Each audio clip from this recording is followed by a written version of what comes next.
So, good evening. My name is Richard. This is Over and Over and Over Again, and this is the Arsenal Review. Slightly different night tonight due to, of course, the fact that we did play last night instead. So, we've had to move the show to a Tuesday, but there's some great stuff to talk about. Obviously, the last two matches, the Newcastle game, all the fallout from that, last night's FA Cup victory, and the forthcoming FA Cup fourth round tie as well.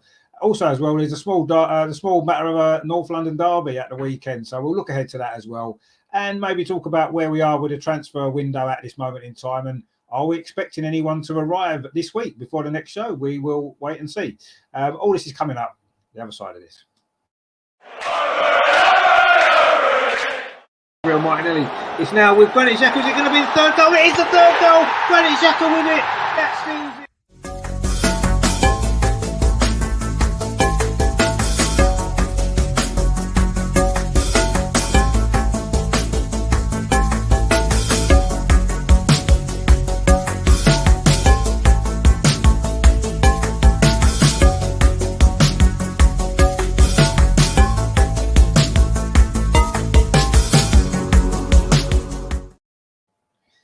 So, good evening. This is the Arsenal Review, episode 17. That's how far into the season we are, almost halfway, which is nice. Joining us as usual, actually, I say as always, Melvin's not been on this show for a while due to various other activities that you've been up to. Good to see you again, Melvin. You okay? Yeah, fine, thanks. Fine. Yeah, everything's good. Looking forward to this. Get cracking again. Exactly. And Steve back again as well. Good to see you. We've got similar tops on actually, which is nice. Yeah, mate, I can just put my hand across to hold your hand. We've got the Over and Over uniform on today. Happy New Year to you, fellas. Great to be on the first one for a change, and still top of the league, mate. Still top of the league. Come on. Yeah. Let's go.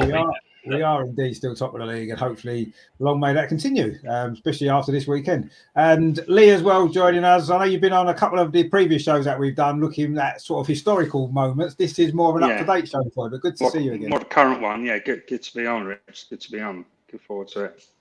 Yeah, it's good to see you. I suppose the best place to start, why don't we start with last night, obviously. A difficult-looking, tricky-looking tie. But in the end, we did finally get the job done, although maybe more questions than answers, possibly. I've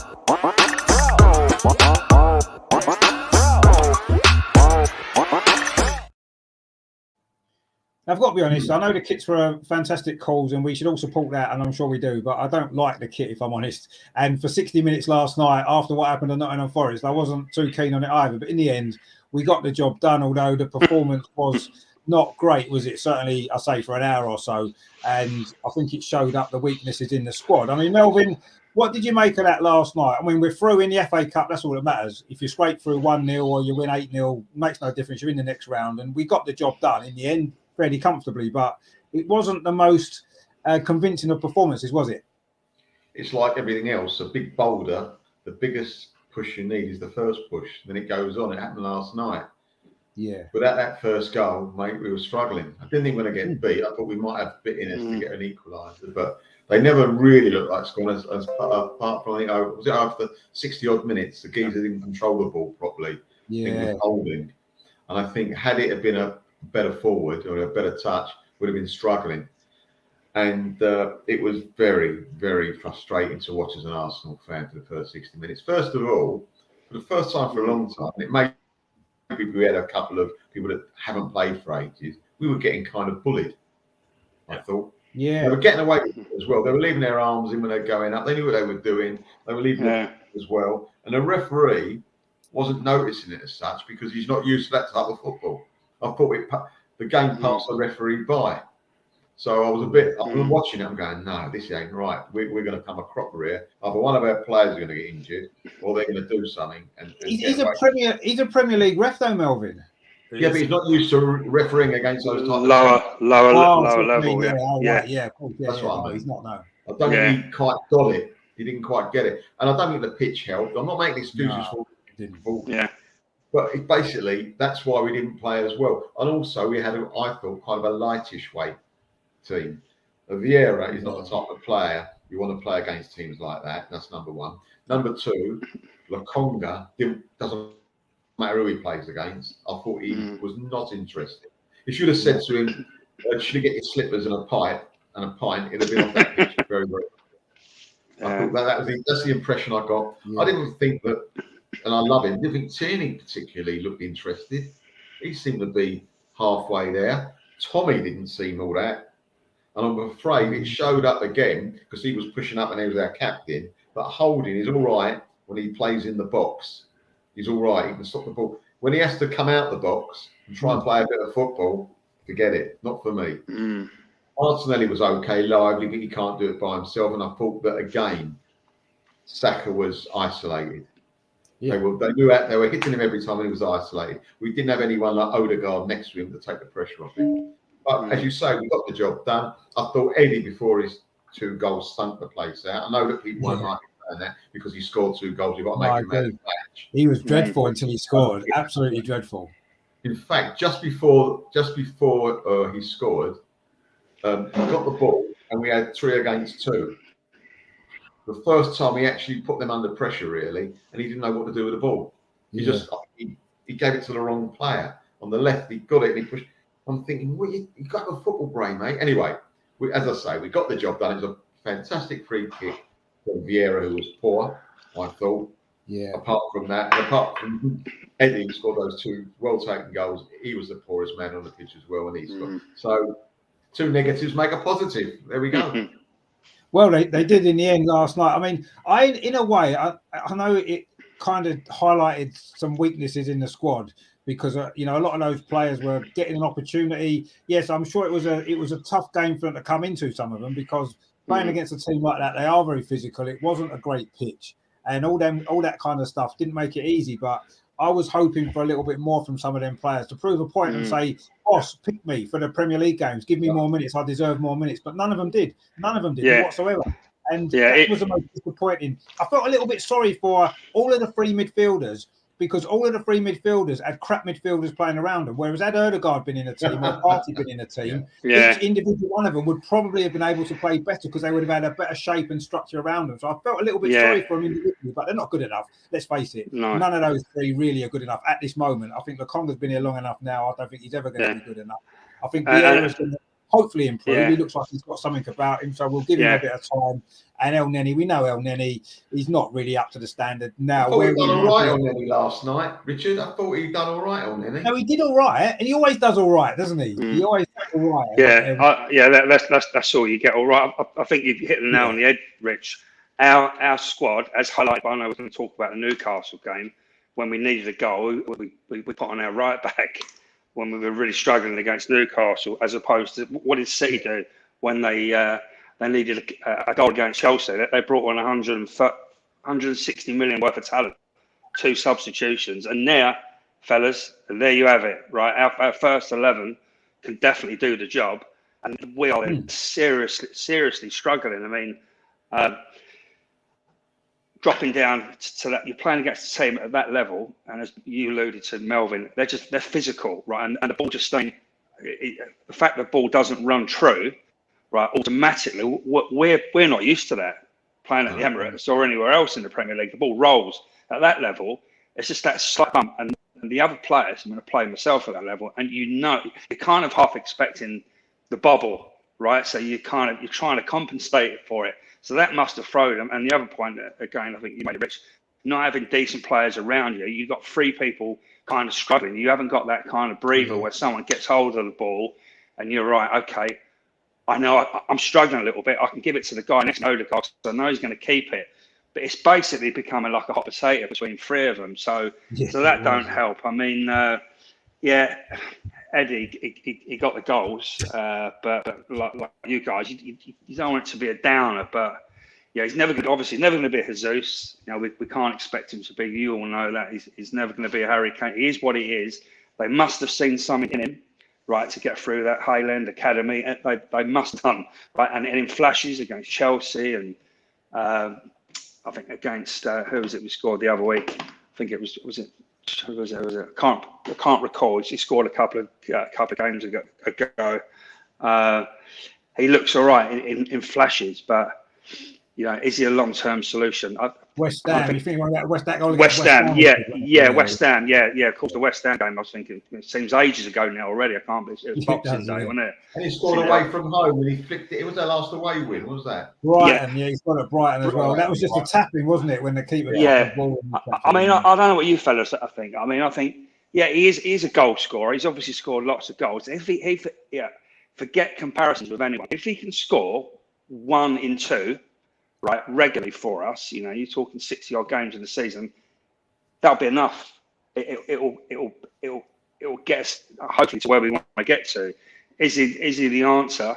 I mean, unless you give him this, we're going to find out now, aren't we? In the next 6 weeks, extended run. This is when there's no room for kind of for hiding. Like, he has to produce, right? So regardless of whether people, I've got mates who say no, they'll say useless, waste of time. And I'm saying you're comparing him against Jesus, unfair. As long as he puts the ball in the back of the onion bag and he does it regularly, are we going to care? We've not had that for, I'm going back a long time, probably. Obviously, Henry got the goals, but Alan Smith, that 23, 24 a season goal scorer, we've not had that for a long time. If he can do that, Alan Smith wasn't the prettiest player to watch, but he put the ball in the back of the net. So, just hopefully he can do well in the next 6 weeks and until Jesus comes back. But it remains to be seen, doesn't it?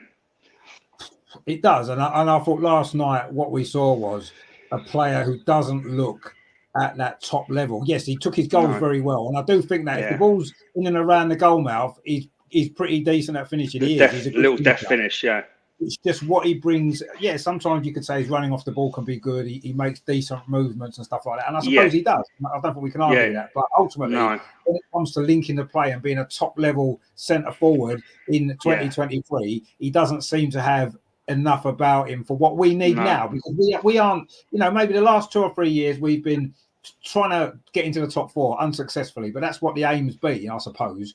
And for that, maybe you could say Eddie would be a decent squad player. Good enough. We're in a position to change for the title. We're in a position to change for the title. Eddie's our striker. Come on, no team in the world would have a striker like Eddie if they change it for title. No. I like Eddie. He's a nice kid. He can score goals, and he's a good bloke. But is he for that top level that we need? As much as we love him. Sorry, before Steve comes in. Sorry, Steve. Just one question for you all. If he was playing for another team, and we are where we are, would we go and look to buy him? No, of course not. Exactly. There's your answer. No, I wouldn't be. But, I mean, who knows? Who knows? I mean, some of the players we have bought over the years, it makes you wonder. But, I mean, what did you make of last night? Because, I mean, ultimately, we won the game. We've got through. And in the cup, that's all that matters. It doesn't matter how you win. Newcastle, I'm sure, would have took a scrappy win in their game. They got knocked out. And Aston Villa as well. So we've got through a difficult tie. And we have to be happy with that. But I don't know. Too many of them players didn't step up, did they? So there's a couple of things. So I think let's look on a positive. Let's bring one positive. It's great to see Smith Rowe back. It's absolutely brilliant to see Smith Rowe, and actually he looked pretty good. He did bring to it. I've got look, Eddie. Yeah, I've never been his biggest fan. You know that. I've always been really honest about him. And banging 2 worldies in against Oxford United. I'm sorry, it's not going to. It's not. It's just not going to. No. I thought for me, Vieira was running around like a bit of a headless chicken at the beginning. Didn't really know where he needed to be, and it goes back to what we're saying. Sammy Lokonga was the guy that went in the press and was moaning about this, that. I've got to play in the World Cup. I've got to get more minutes, got to get more. But there you go, pal. There was an opportunity to step up and actually be the man, and they had to substitute you off and bring Granit Xhaka on, who made the difference. Him and Zinchenko absolutely made the difference. All of a sudden, we're 3-0 up, right? It goes back to what Melvin was saying, actually. The gentleman, the Oxford striker that fluffed it at the very last minute. If that was Man City, who we're playing next, he'd have banged it in the back of the net. I think from a defence perspective, you're absolutely right. They seem to be working at, just a lower gear. Tomiyasu was getting... and I haven't seen Tomiyasu roughed up like that, actually. We've seen him quite a bit. To see Tommy roughed up, he had a few slaps in the face. And there was a bit of... shithousing around as he's rolling about a bit, but he was getting beaten up. He was getting slapped up. Vieira for me, I'm still out on that one. I'm still out. So all in all, it's quite a negative one, and it showed exactly what we've been saying. Our depth of squad is there, and I know I know they're trying to fix it, and I'm sure we're going to go on to the Chelsea, João Felix thing at some point. But for me, there wasn't cohesivity in that team. El Neni has got 6 months left on his contract and he's gone. And look, if the best that we can bring on is El Neni, then come on, we ain't winning nothing. We'll get top four. Absolutely, we ain't winning the league. Yeah. So they know that they've got strength. And I've said all along, we need to bring somebody in with Premiership experience, that's ready to hit the ground running, because we've got a title challenge that we could potentially, get within the top three. But I'm thinking, I'm not saying that we're going to win. I don't think we'll win. I've said that all along. But I just think, top, second or third, absolutely within our spot. So fluidity wasn't there within the team yesterday. It wasn't until we actually brought in Zinchenko, we brought in the Granit Xhaka, and when Martinelli and Saka, it was weird when Saka went down, I had my head in my hands. Yeah, when he went down, I had my head in my hands. You're right. It was isolated. He's out on his own, and that's where I expected Vieira to pick up and do those little triangle pieces. Like Odegaard didn't do any of that. That ball onto it, I have to say though, his free kick, that was brilliant. Wow, that's a undefendable free kick like that. Absolutely, whoever you're playing against, that's an undefendable ball. Brilliant ball. You are so you can see little green shoots there. You can see it coming, but again, I don't think there was the commanding sort of Odegaard captain type thing with Xhaka back in. That wasn't there. Rob, I know, Rich, you're a massive fan of Rob Holding. I love his hair now. His hair is fantastic. Take away the hair. I mean, I don't know about you guys. I couldn't believe Martinelli and Saka starting the game. No, I couldn't. Can anybody explain that to me? Who else have we got, though, Lee? Who else have we got? That's the problem. Yeah, exactly. Marquinhos is not good enough. I agree. But give him 45. For me, guys, it almost doesn't matter. We've got I don't know. I'm still having nightmares from last May, right? From that game. I walked around in a daze for about 3 days. I'm struggling to think of a time when I felt worse. Maybe I'm getting dragged into, I've tried to ignore the rivalry to a point because they were like flies for a lot of years, Spurs, but they've kind of come back into it. So I got kind of sucked into that night last May, and I was desperate to win.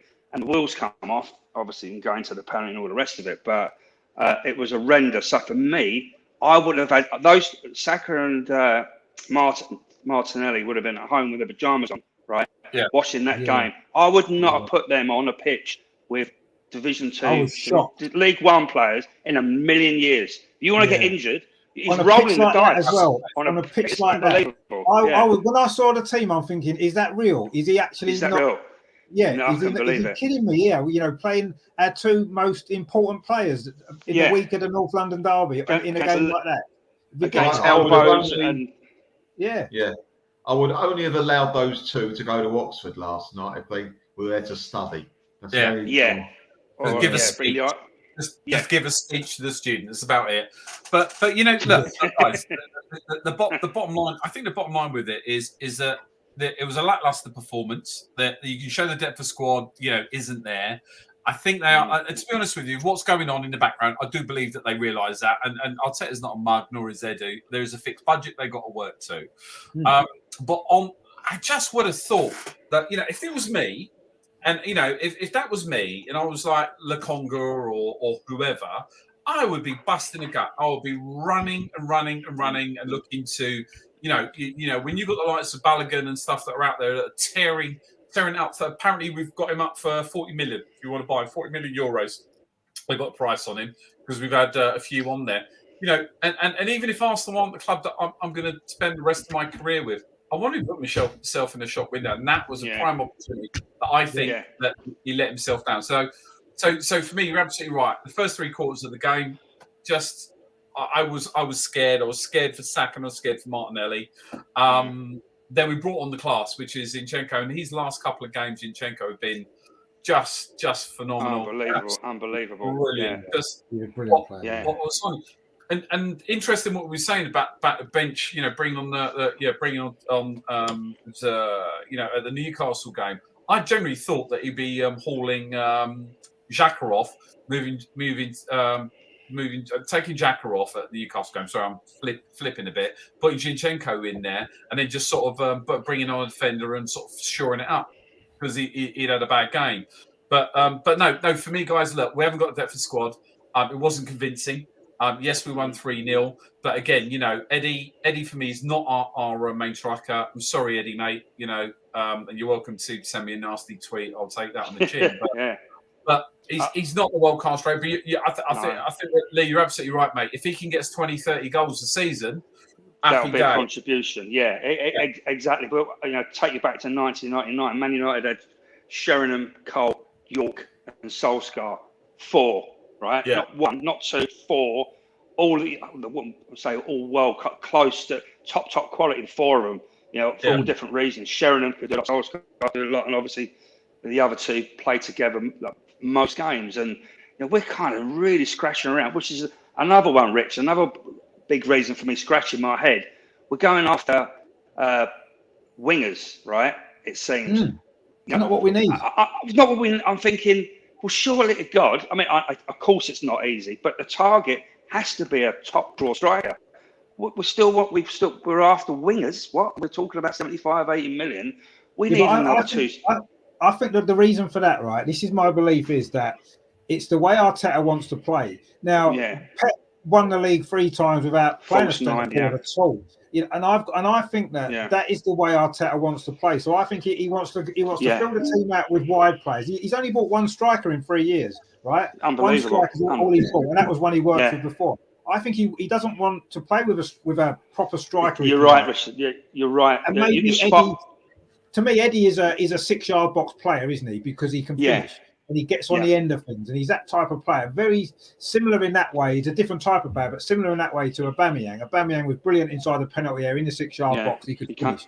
He wasn't really going to contribute much elsewhere because he wasn't that sort of player. And in the end, I got rid of him because he didn't fit. And Eddie, he's given Eddie lots of chances, and Eddie's good at what he does. But what he does is very limited. What he can do is very limited. He is good at that. I think you're absolutely spot on. It's obvious, isn't it? Because we're not. Going for a striker. The problem is, to take since the conversation about Newcastle, when we're struggling and after 60, 70 minutes against Newcastle, we're going from left, we're switching the play from left to right, and giving it a Saka or giving it to Martinelli, and nothing's happening. We're banging our head against a brick wall. That's the time. Maybe change it up, and you can't have to go to plan B. We ain't got plan B. And that was the problem against Newcastle, I think. That was the problem. It's been the problem for quite a while. If plan A doesn't work, this season, what's been fortunate is plan A has worked on many occasions, which is great. But when it doesn't work, on the rare occasions it hasn't worked, we're never going to do anything else. I mean, talking to Newcastle, what I wanted to move on to really was not so much the game, but more the aftermath of the game, if you like, and a few other bits and bobs that happened around the game.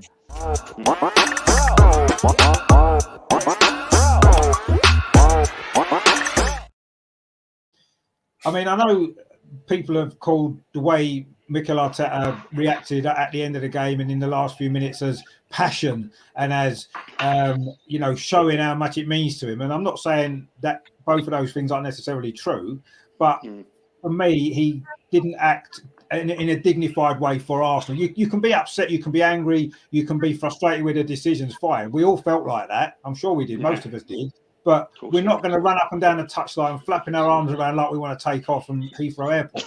So it's a way of doing it, I think, that for Arsenal as a football club, I think, Jurgen Klopp can do what he likes. Liverpool are not in the same class as us as a club. So I don't care what Jurgen Klopp does. He can act like that, and that's fine because that's Liverpool. We're Arsenal, and I think we should try to be better than that. To me, that's just my standards of Arsenal, what I've been used to. And I didn't like the way he carried on. I understood the reasons why he did.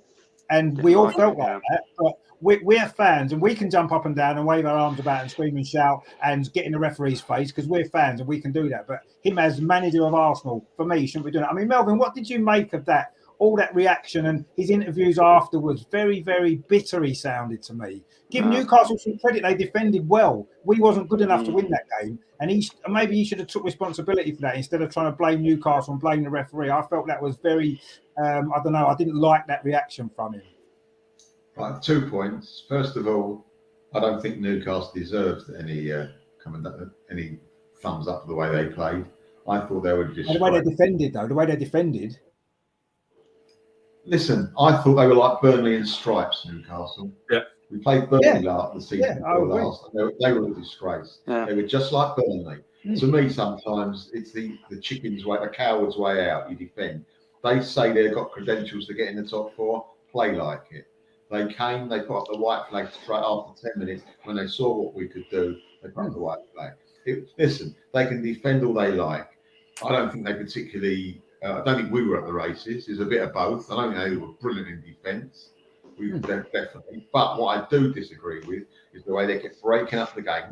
People can call it professionalism, or people can call it cheating. When you get 3 or 4 players that are 6'12" lying on the deck at the same time, to me, that's not legit. All right, I believe in coincidences, but not all the time. They were just, and they were in the refs here. Fair enough, they're in the refs here. The right back was doing it the whole time. We had a very good game. Having said that, very good game. In the refs here, they were wasting time. They were doing things that I thought Newcastle always respected as a football club. They never won anything. They've won one thing in my lifetime: the European Fairs Cup in 1969. 69. Yeah, that's the only thing they ever won. But in all the years going forward, I've always respected them. I've always tried to play football. If they're getting relegated, they come to our place and need to score a goal. They need to get a draw. They can do what they like. But to give them the big old great defense, they've done this. No, they didn't. They're happy. I made a point yesterday. They must be happy they're out the FA Cup, Newcastle, because now they can go to all the bigger clubs, grounds, and play non-football. Can concentrate on that, because they didn't play any football at our place. They might have beat the corner, but I was disgusted. Yeah, and when you say about Arteta getting frustrated, he is human. I was sitting there. My blood was boiling, seeing, not because of the penalties. I didn't know if it was a penalty or not. You see it from where I wasn't even sure. I was sitting there, Steve, I wasn't sure. You get the crowd reaction, you get the... I was more set up with the rest of the 90 or 95 minutes or whatever it was of what they were doing. I was really uptight. So I can imagine a manager being uptight. And also, it's better to be... You mustn't do that because it's Arsenal. Don't forget, Wenger had his times on the touchline as well. Yeah, I agree. Yeah. Oh, 100%. Yeah. With all due respect, if he can do it and look how great he was, I think we can leave a bit of slack for Arteta. I'm happy that he's showing a bit of passion. Yeah. All right, it may not be I think it's in the right direction. I think he's doing it because he generally feels like that, and he's a young man. I agree. I agree with that. It's how he feels, I wouldn't slate him for it. I'd rather he do that than sit on the deck and just accept everything. Yeah, and no, I agree. I do believe that was how he felt, and he couldn't contain it. And he's done it before. Let's be honest, it's not the first time. I mean, Steve, I know you kind of look at him. You know, you've got Spanish blood in you as well, and I know you can kind of get that reaction because that's maybe how what you're. I see 2 or 3 things. I'm under 100% Spanish, like Arteta is. So no, I'm all for it. I remember Wenger having a fight with Ferguson. So my view is. Mourinho. Yeah, that manager. We've all listened to do that, haven't we? Let's face it. I just think one thing. Yeah. Right? I'm sorry. When you get a ref that is that bad, who is that useless or biased or bent or has been paid off or whatever it is, where Joe Linton spends the whole game rolling around. What he should have done, he should have turned around and said to Joe Linton, right, get off, right? You're obviously injured. Get off. You can wait there for a couple of minutes and see how that takes you. I'm sorry, mate. For me. If he'd have whacked the 4th official, I would have clapped him anyway. The whole thing, the way that they played, I thought the handball when I was watching it, when I was at the game, I thought it was a penalty, but actually in hindsight, that would have been a soft penalty. So I give him that. Shirt pull, 100%. Totally. Shirt pull, that was a penalty. VAR, everything else. So I couldn't care less what Arteta did. I encourage him to do it. My view is, right, until the Premiership, until all the refs can actually, see past the end of their nose. And don't forget, they get paid about $100,000 a year to do this job, right? Yeah. Until they Officially, what about the brown envelope, Steve? Oh yeah, I mean, admittedly, yeah. He did have his. That's a bonus, Melvin. That's their bonus pay. That's Christmas bonus for the missus. But look, it was like watching Tierney at the Man City game when they came to ours on New Year's, and that's my biggest one that I get in. So for me, mate, it's really simple. Get your refereeing straight. Sort that out. Sort out all and I've got to go with Melvin. Yes, their defence was actually very good. But so was ours. What did they do? What did Wilson do? What did any of those strikers actually do? Nothing at all, right? And it goes back again, right? It goes back again, right, to Eddie on this. And I've got to say it because there are a couple of times that Eddie was just in the wrong place. He hasn't got the right footballing brain. But the balls are coming in. Martinelli was Saka was decimating them. He was absolutely decimating, but it was always Eddie was in the wrong place. And for the one time when that ball whipped in and Eddie was actually running in and running on, Pope made an amazing save. Like he made an absolutely amazing save.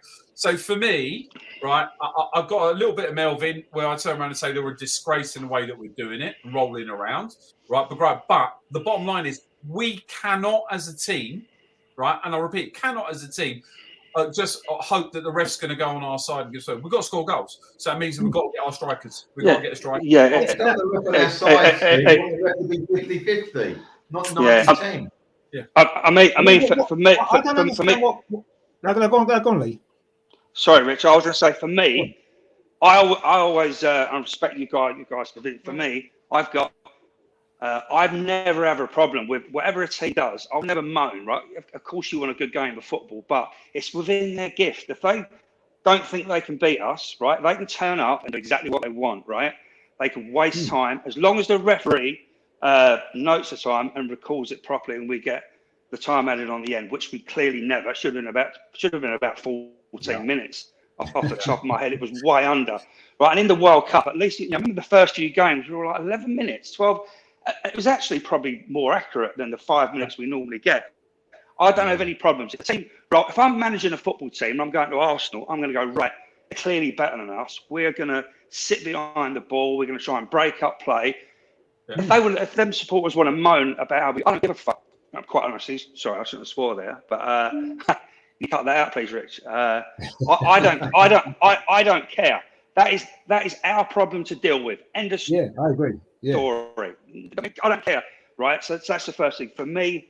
The goals that I thought. Well, let's take Arteta's behaviour.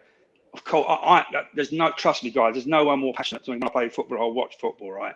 But I don't want to see Basil Fawlty. To me, he looked ridiculous. Get angry. Fergie used to look angry, but it's just going. It goes on for too long, right? It's a respect. Don't you think it's a bit of a respect thing with Fergie, right? He'd achieved so many things in the game that everybody respected him, no matter how he behaved. Yes, he sometimes went over the top. We know that, but you kind of had a respect for him. With Wenger as well, as Melvin said, he won all those trophies. You kind of respect. Arteta hasn't earned that respect yet. He's done nothing in the game. No, exactly right. And again, Steve, I said I love passion, but to me, he's doing it regularly, and it's like the boy cry wolf. You're doing it all the time. It's going to have no effect.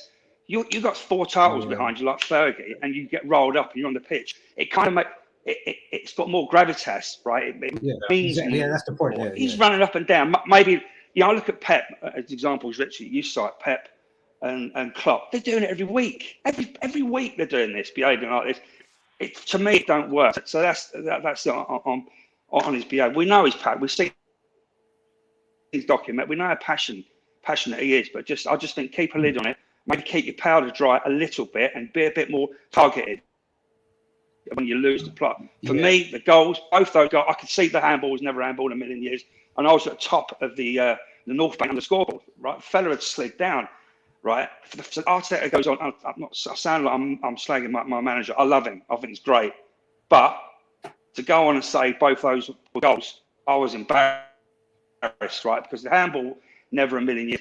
Right, the pull, I get it. I get why people say, yeah, absolutely, he pulled him. It's definitely a pull. But I was researching the rules on it. There's 3 different aspects for it to be a definite penalty. And there is subjectivity. Even if that is not clear cut. It's not just a pull that has to meet certain criteria. I'm not going to go into and bore you all to death like the tax man, but it's not clear cut.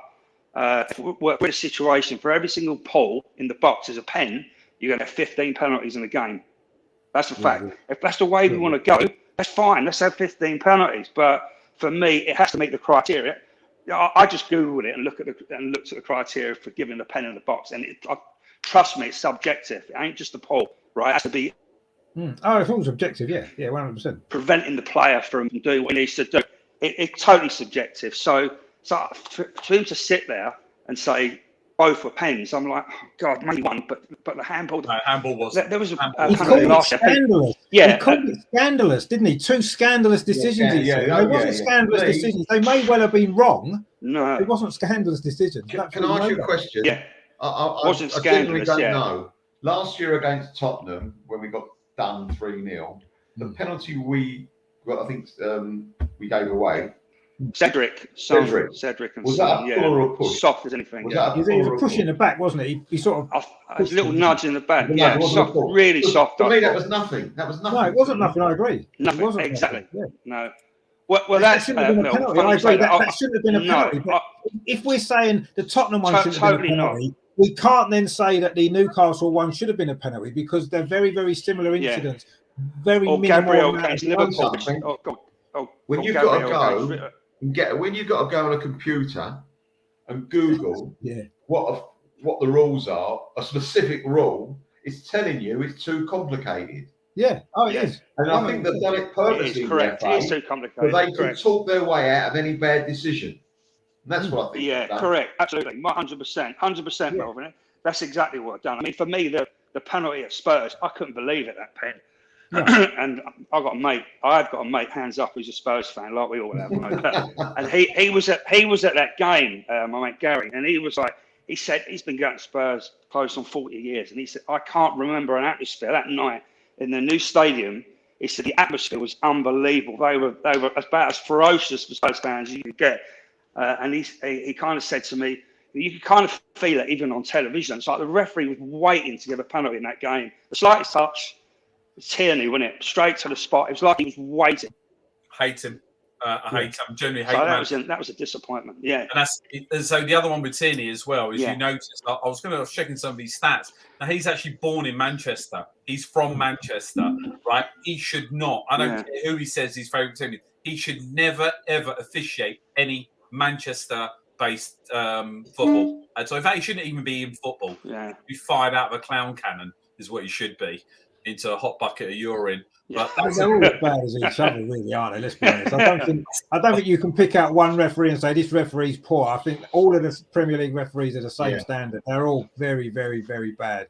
And I always look at penalty decisions, and you mentioned the Tottenham one, Melvin, and that's a really good point because I always look at penalty decisions that go against us, say that not given for us. How would I feel if that went against us? If I would be angry it went against us. Would you mind if it went the other way? I'm not going to say we should have got it. And then that Newcastle one, if that was given against us as that Tottenham one was, I'd have been raging that had been given.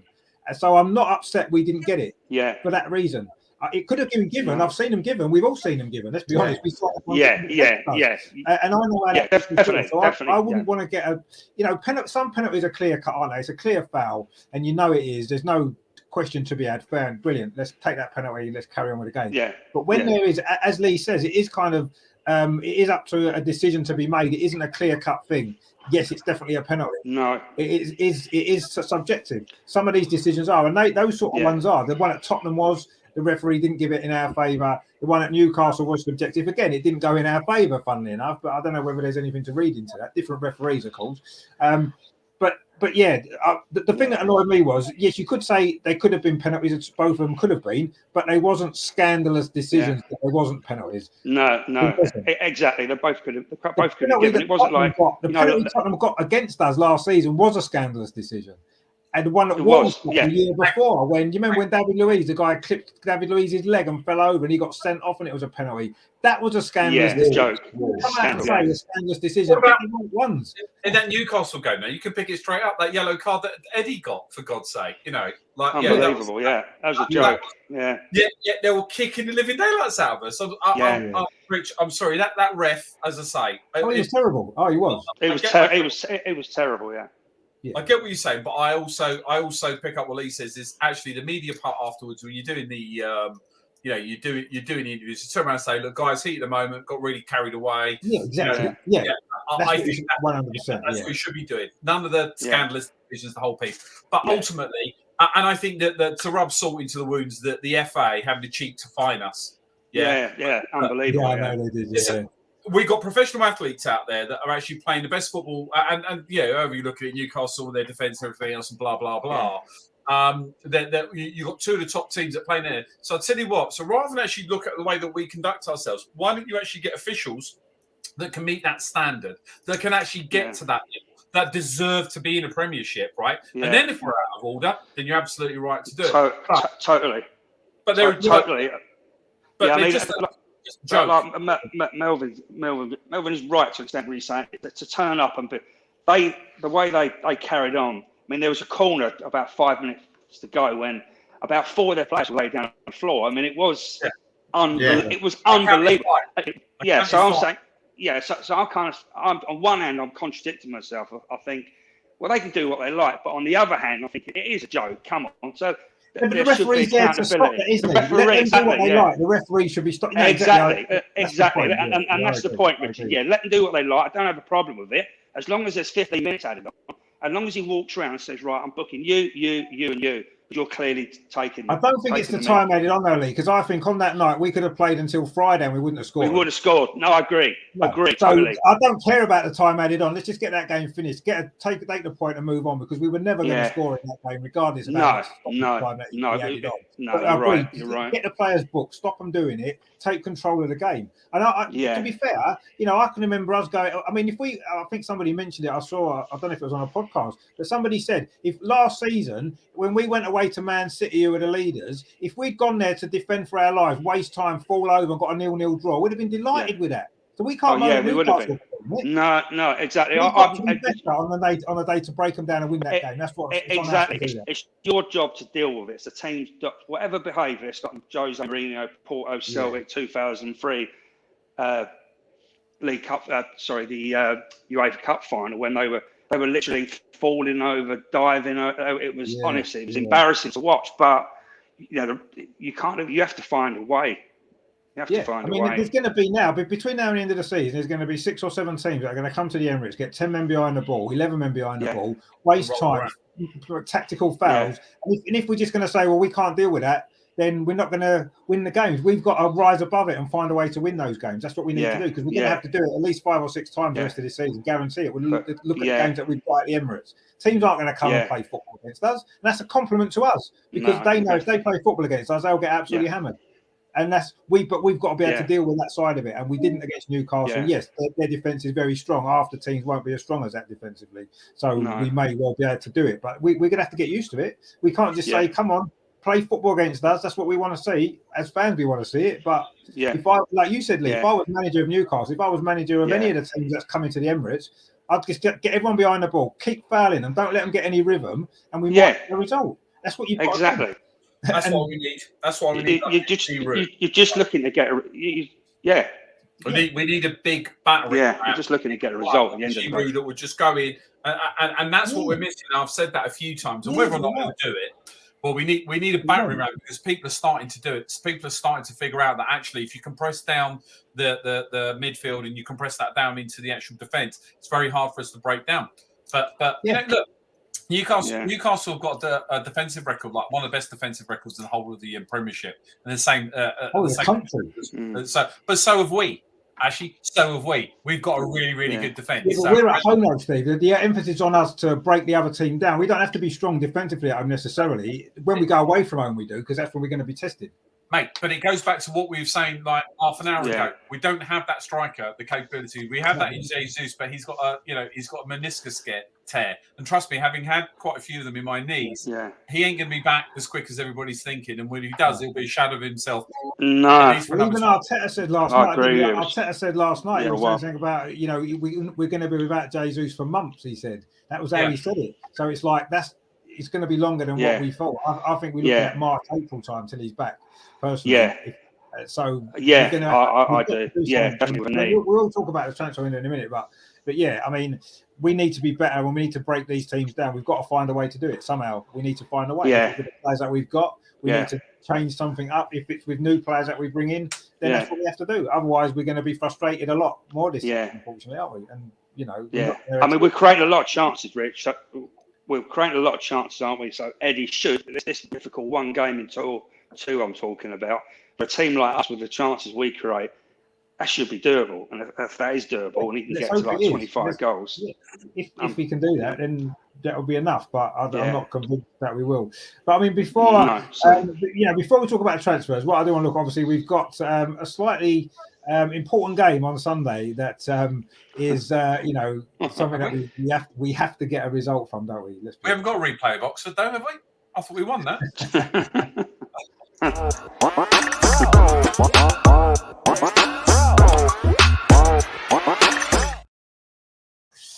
So, of course, the North London derby, as we know, and of course, Melvin mentioned it earlier, last season's game. Lee mentioned it as well. I mean, we know what a disaster that was. But let's be honest, that has happened to us our way at Tottenham for year after year, hasn't it? I mean, we haven't won there in the Premier League since 2014. So that's a long time. Yeah. Far too long to be going to your rivals away from home and not winning. I mean, I know they haven't won at the Emirates in the Premier League for even longer, but from Arsenal, that's not good enough, is it? That we haven't won there for so long. Recent years, we barely score there. Let's be honest. We've scored like one goal in the last 4 games that we played off, something like that. Ridiculous. Right? We're just not scoring goals. So we need something different on Sunday. Obviously, we need to find a way to beat them. And they're so crap at the minute that it worries me how crap they are going into a derby game, because form goes out the window, doesn't it? And it worries me in a way how bad they're playing. Yeah, it adds more pressure to us because we're now almost expected to win because of how poor they've been.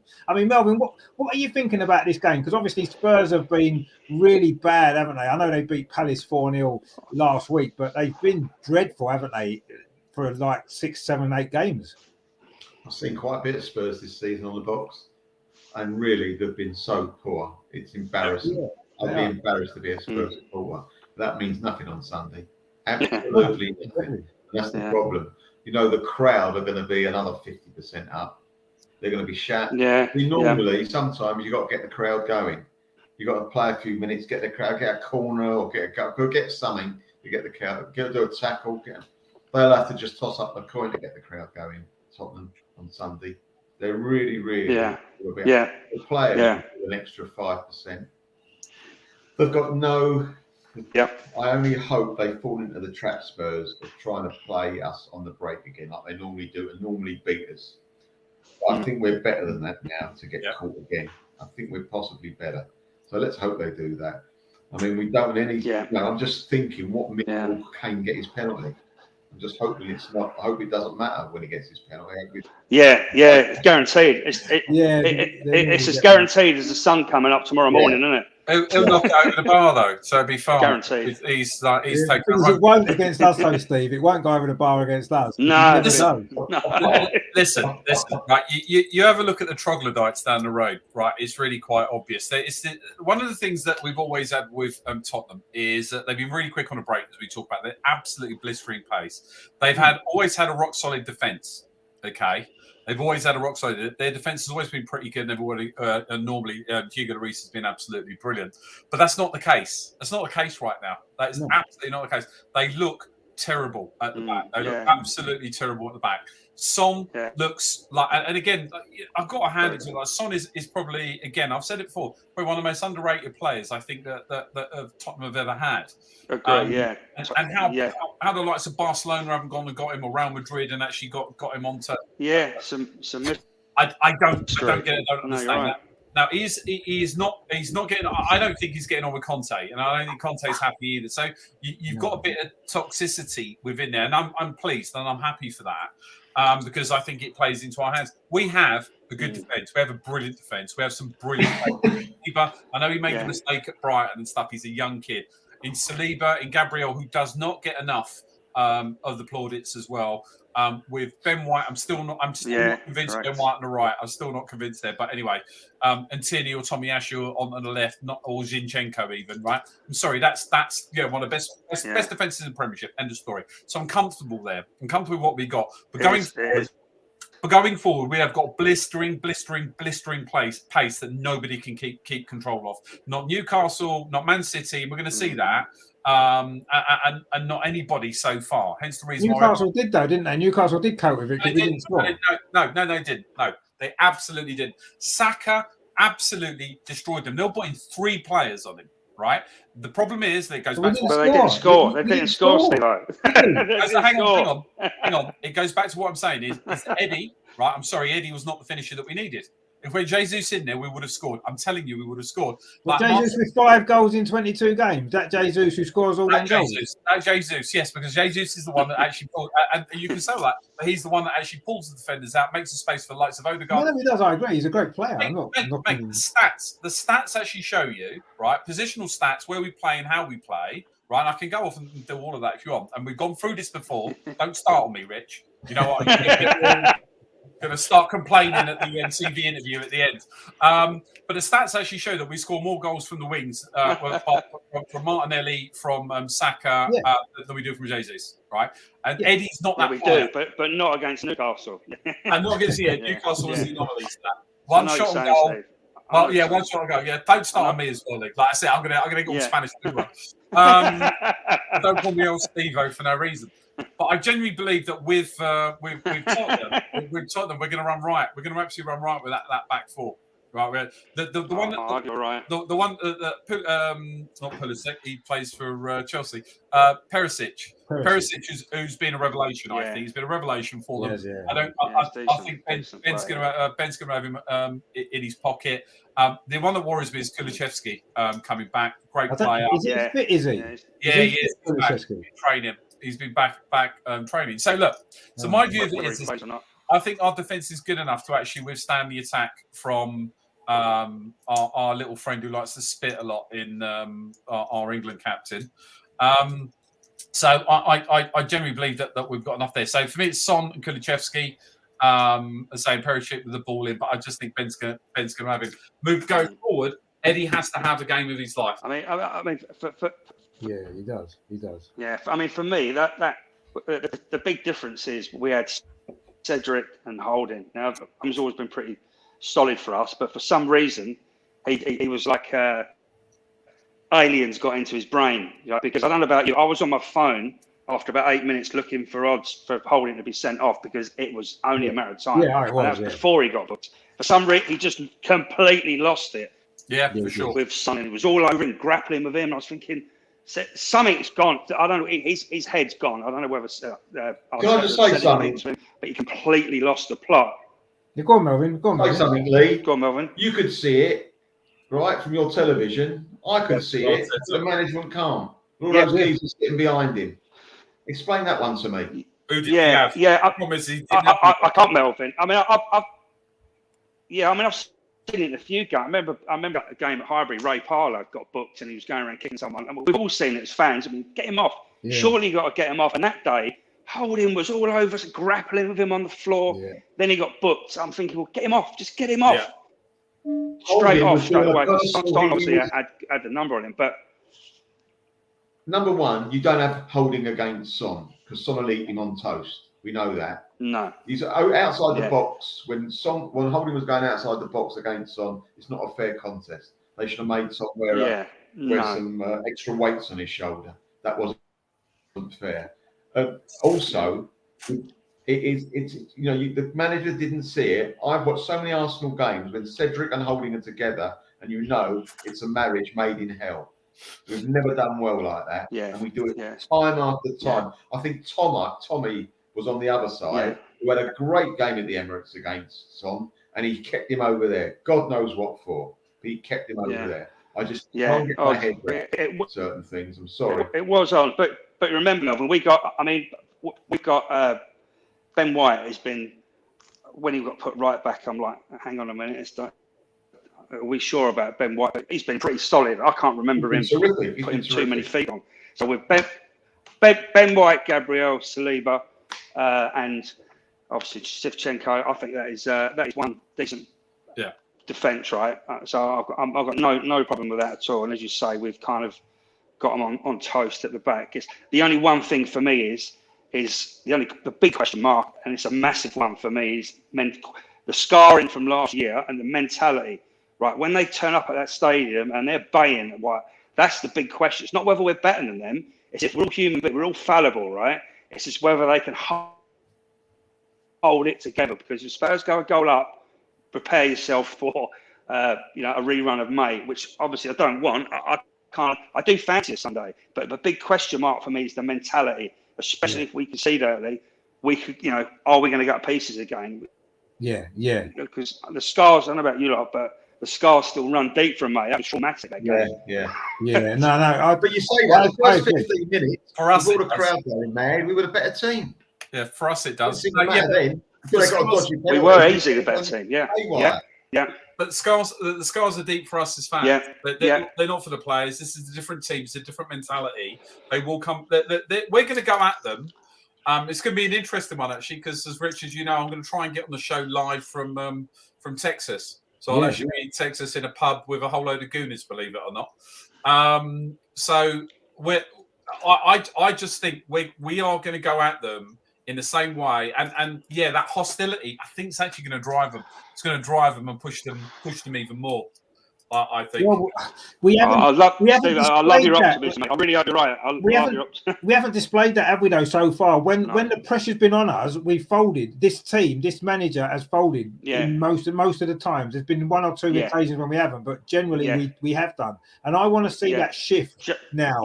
Between now and the end of the season, we are going to come up with many, many big tests of character and that kind of stuff away from home in particular, when we've got a hostile crowd, when we've got a team that's up for it, the crowd are up for it, we've got to be able to deal with that situation and find a way to get a result. And Sunday is going to be, when you look at the away games that we've played this season so far, this is the first real, Old Trafford, you could say, was a real test and we lost that game, but we'll write that one off because we know we shouldn't have lost that game. We're unlucky, but even so, we did lose. This is probably the biggest, the most hostile atmosphere that we're going to be faced in away from home so far this season.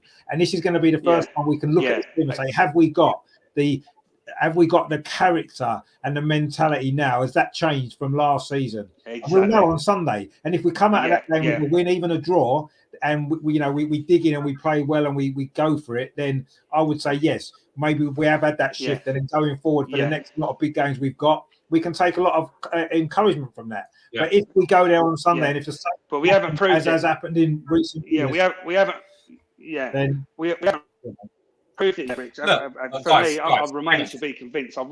Steve, I love the optimism. I hope you're right, but we definitely haven't demonstrated we can stand up to winning at Bournemouth and Brentford. I'm not ain't the same as Spurs. I'm not having it. Right, I'm not having it. Let me tell you for why. Because it was on this very podcast that all of us turned around and said, for West Ham on Boxing Day, we're really worried about that. That's going to be our Achilles heel. Right. Then everyone turned around and said, well, but that was just West Ham. They're right at the bottom. Then we got Brighton. We got to go after, and then that's a different kettle of fish. We wiped them. We wiped them before. Yes, we had. Don't get me wrong about the defending. It's not Spurs, Steve. I get that. None of them Spurs. But when Spurs came to us, when they came to our manor, into our house, and they came to play, they've got Conte. That's world class. You ain't got a world class. You've got an unproven manager. You've got this. We absolutely destroyed them. Yeah. It was from the minute those boys walked in. At home. Every year at home we beat them. Every year it's a different story. But now, every year. Yeah. At what point though, we actually going to turn around and say we've got a good team? Like we have when to. It's not about having a good team. It's not about having a good team, as Leslie mentioned. It's about the mentality. Have we got that mentality? I don't know, because we haven't come through a test yet. I don't know. I think away from home, we're talking, not at home. Steve, at home, everything's on our side.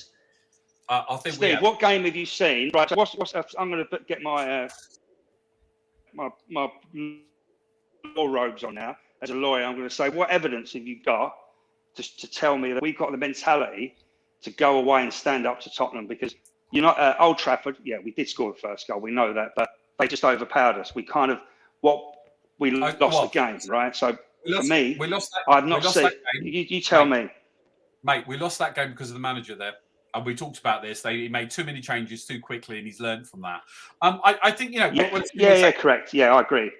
So the Brentford game, great example. We controlled it, we drove it, we pushed it. We actually beat a very, very good side, right? That have actually caused a whole load of Brentford. Problems. Yeah, we should beat Brentford.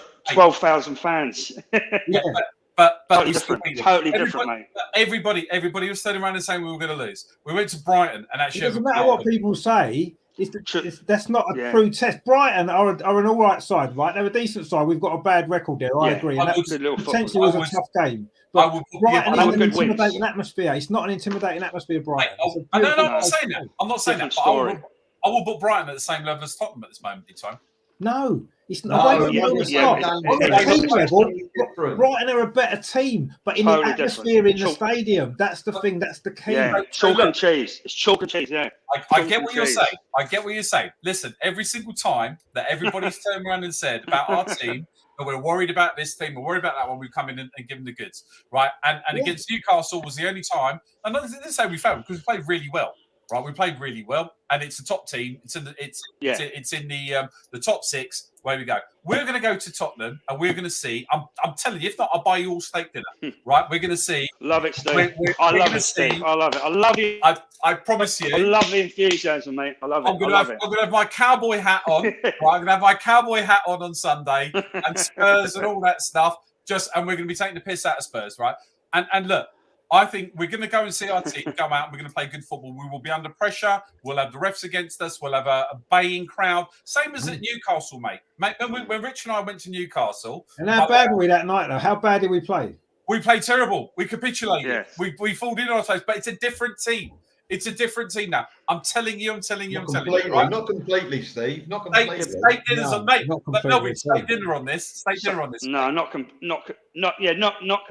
And again, they've just got to prove it. They've got to demonstrate. Brighton. Yeah. Sunday to me is Brentford away. Not the same. It's not the same. It isn't the same. Not the same.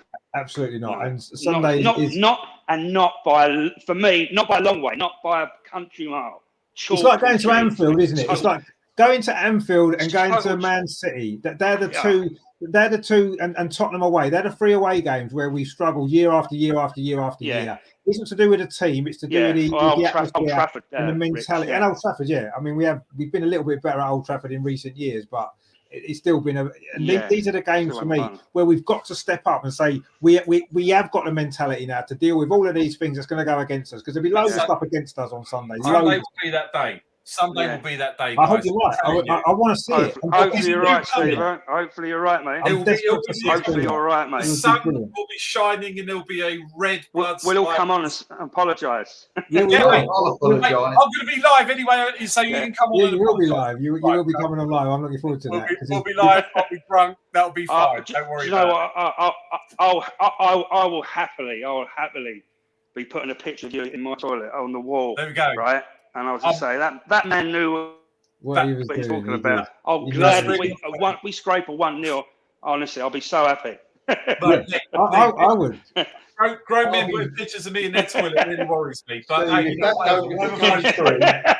if we slaughter them, I promise you, I'll be voting for you for King of England next year for the elections. There you go. I'll write my memoirs. I'll dye my hair ginger and write my memoirs and put them out in Spain first. How about that? That's what we need. I mean, what we are going to have to do, though, we'll go around and get a score prediction. And Melvin, Sunday, Tottenham, what are you thinking? North London derby. What colours North London going to be on Sunday? Well, it'll always be red, let's be honest. But briefly on Sunday. All right, here we go. Heart and head. Go on. We're going to win 1-0. Oh, I'm liking that. That would be the message that we want to see. That is the message that we want to see. Going there, defending for our lives, getting a goal, winning 1-0, shutting them up. That's what we want to see. Steve, what are you thinking? 5-0? I'm thinking 3-1 to us. Eddie's going to score 2. Odegaard's going to score 1, and you're all buying me a hot dog. We'll buy you a steak dinner. That's what we'll do. No, if we lose, we'll buy us a steak dinner. We'll buy you a steak dinner if we win 3-1. Lee, what are you thinking? What are your predictions going to be? Despite the pessimism coming out of me, just because I haven't seen it yet, I'm going to flip back the other way. I'm going to go with Steve. I'm going to go 3-1 Arsenal because I do believe in our team, and I'm hoping that Steve is going to be right, and they're going to go right. Bosh, going to go out. Because Tottenham, as Melvin said, they're not a great team at all. They've got Kane, who's kind of he's hit a little bit of form, but apart from Son, who incidentally I've had conversations with people again, Mel, and agree with you. Over the last 7 years, if I was a Spurs fan, if you'd have offered me Son or Kane, Son, because he is at 8.5 out of 10. Every single unbelievably underrated, as you say,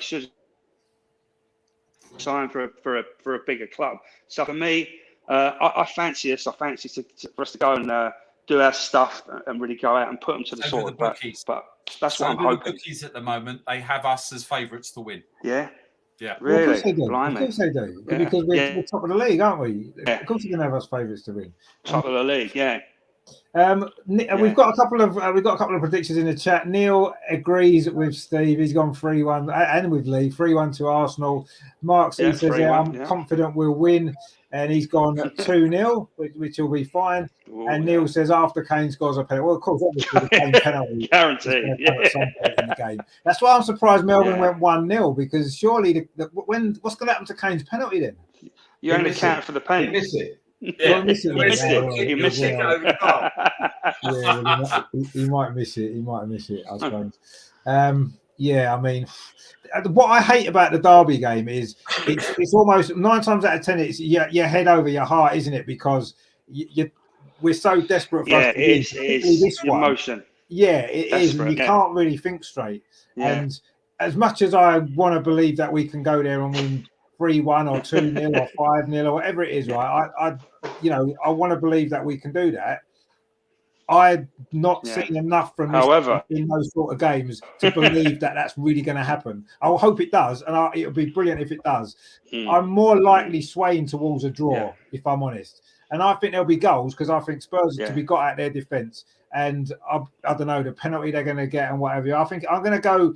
My prediction with my 2-2. Head is a 2-2. My heart is obviously a 5-0 win to Arsenal. We're going to absolutely hammer them. Eddie will score 4 goals and we'll be loving him forever. But my head is saying it's probably my head taking charge. But I hope I'm wrong. Rich, there's a caveat. If my life depended on it, I'd say 2-2.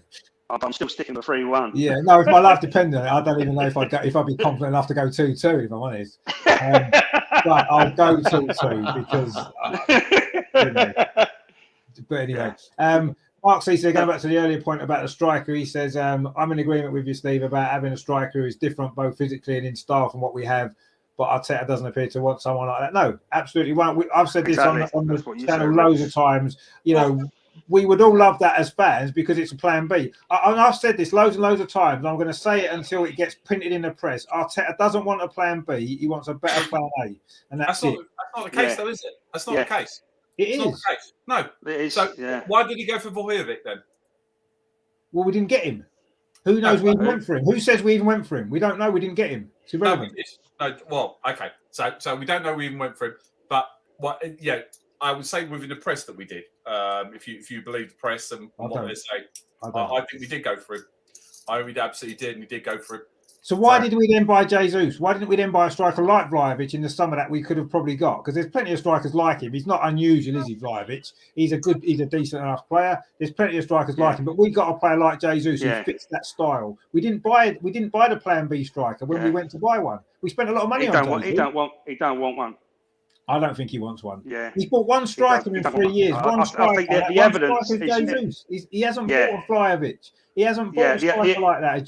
As you say, Rich, the evidence is irrefutable. It is because he's been there 3 years. Yeah. If he would have wanted the target man type of the Lewandowski type of ilk, we would have had one. We're not even in for him. We're in for more wingers because, as you say, he's been sitting watching City play without striker until this season, and ironically, it's kind of screwed them up. They've got a striker, and they don't. It's not quite working, is it? Now they've got a proper striker. Well, because they're transitioning the way they play, Man City, aren't they? From how they used to play with the wingers getting the goals to actually having a centre forward, and instead of the wingers cutting in and shooting or pulling it back, they're saying find Haaland, and it's not always working. Yeah. That's why they've dropped more points. No. I think in the second half of the season they won't drop as many points because they're going to get more used to playing like that. I think we just need to win our games and don't worry about them because they've got points to make up. We don't, so we'll just keep exactly. Mark C says it's the one time I can't sleep the night before. Yeah, it's that game, isn't it? We all love it and hate it in equal amounts, don't we? Because of the way it makes us feel. And Mark C says fellas, try and pick your favourite North London. That's a good one. Favourite North London derby, Melvin. Your favourite North London. I can imagine what yours is going to be, Melvin. But go on. Show me age when we won the league there. Yeah, 71. I think that's what it would be. Obvious that one really. What a great North London derby that was. I don't remember it, unfortunately, but I'll take your word for it. Steve, what would be your favourite North London derby? So many great ones we've had. Let's be honest. Well, first off, my answer to that is all the ones that we won, or have won, and are going to win as well, starting Sunday. So we go from there. But for me, it's got to be one where we came back and it was like, you know, I can't remember. It was like we ended up like 4-3 or whatever it was. The great fight back. Oh, the 5-4 5-2, 2012, 5-2. Walcott, 5-2 at home. Well, we came back and he then did his ACL and was out for like 19 years or whatever it was. But yeah, the 5-2. That's it. Yeah. The 5-2. Oh yeah, the 5-2. Yeah. Well, we had two of them, didn't we? But the first 5-2 was. I'm telling you now, my most favourite one is actually my most favourite one's gonna be the one Sunday where we win 3-1 and you lot are buying me hot dogs and beer. That will be a good one. That will certainly be up there if we win 3-1 on Sunday. In a cowboy hat and an Arsenal top. What could possibly go wrong? Well, nothing, obviously. Lee, what's your favourite North London derby? Yeah, easy one for me. And I was only young. What was I, 10 or 11? It was John Watson. I think, what did he say? Oh no, I was about to quote the wrong game. If this keeps getting better and better, I think that was England Germany, 5-1. Get to the point, Lee. It was 5-0. It was not December 9th. The 5-0. And 78, Boxing Day, 5-0 at the Lane. Right, Liam Brady with a curler outside, and we spanked them. I think Sun got a couple. I think could be wrong, but to win 5-0 away, that is to lose by that many goals at home turf. He did get a hat trick, yeah. As a kid, it was just 5-0 away. It was just because I remember even in them days, it was as a kid, it was a massive game, and to see us go 1-0 up and then 2-0 up and then 3-0. It's still sticks in my memory, like 40 odd years later. So no, we're at that. The 5-2 was Neil's pretty good, but Neil's gone the 2 5-2s were great. Yeah, I mean they were obviously brilliant. Both of them coming from behind to win those two. They were fantastic. I mean, there's been so many. That 5-0 would have been great. I can remember the game. I wasn't there. I was too young. I'm similar age to you. I was about 9 or 10 where it was. My first ever game at White Hart Lane that I went to, we lost 5-0 in 1983. I'll never forget that because that was just horrible. Oh God, yeah. Horrible experience. We had a weak team out that day, Richard, because we were playing in the FA Cup a week or two later, weren't we? We had a very the semi-final. Yeah, that's right. Yeah, semi-final game. Man United. Yeah, I think George Wood was in goal. He had a bit of a nightmare, didn't he? It was a bit of a mixed team, but that was just horrible to be there. Seeing them enjoy themselves so much was not fun. I was only 14 or 13 or 14, I think, at the time. First time I've been to White Hart Lane. It was so excited. Yeah. I'm going to North London derby away. It's going to be great. And then we lost 5-0. My favourite one would obviously always be the semi-final in 87. Rocastle's last-minute goal. That will be my favourite North London derby ever. Just to beat them in the semi-final, the last minute, with Rocastle scoring in front of the away fans. That was just incredible. Very little in history of football will top that for me. That was just an incredible moment. Brilliant. Yeah. Brilliant. Who got the first goal? Who bobbled in the equaliser? Ian Allinson, yeah. Ian Allinson, yeah. It bobbled in, didn't it? That was brilliant. He was like, oh, in you go. That was incredible like that. That is my favourite ever. Yeah, brilliant. That was brilliant. Quite an absolute mile. The 5-2s were great. Yeah. All the other brilliant victories. I agree with Steve. Every time we beat him, it's great. But that semi-final replay will forever. I'll never ever forget that. That was the greatest night ever. Brilliant. Just incredible. Got us to Wembley. Yeah. And obviously the fact it was Rocky that scored. He was everybody's favourite player, wasn't he? Let's be honest. Anyway, at the time and. Obviously, subsequent events have probably made that even more significant. The fact it was him come through our academy, got the winning goal last minute. Just on Sunday, if we do that on Sunday, last minute winner, that would be amazing, wouldn't it? But it won't be. Great. No, I want 4 of them in first half, and then like this, just so everyone relax. Yeah, take it nice. I hope you're right, Steve. Well, I'd like to be able to relax. And Neil says, of course, the one to win the league, slightly spoilt by Jens' madness to concede the pen. Yeah, I mean, it was. If we'd won that game, I think it would have. It was. I mean, it was great to win the league there, but icing on cake. there were still 5 games left after that, so we would have won the league anyway. The one that Melvin mentioned, obviously, that was the last game of the season. It was do or die, and that made that one probably. Yeah, Ray Kennedy. That would have been much better than the 2-2 draw. I know we won the league there, and that was great, and we loved it. Of course, we did, and it was brilliant. But not so we had 5 more games left that we would have won the league anyway. But yeah, it was nice to win. Yeah, but he's right. It did take the shine off it a touch. It never. But if we all remember Jens, as good as he was, I can remember saying to people, he's going to cost us one of these days. It weren't in the Spurs game. It was in the Champions League final, right? No, it was. He had the Brucey Grobbelaar about him. He had a touch of the, come rushing out. Yeah, he did. He didn't. He was a great goalkeeper. He could have just stayed on his line, but great goalkeeper. Yeah, just had a bit of Looney Tunes about him, didn't he? Yeah, he did. I mean, a lot of goalkeepers do. It's part of the job, I suppose. But yeah, I mean, you've got to be a goalkeeper. Yeah, I think you do. Oh, but, totally. That one, obviously, that one will be up there. That 2-2 draw will be up there with the best ever.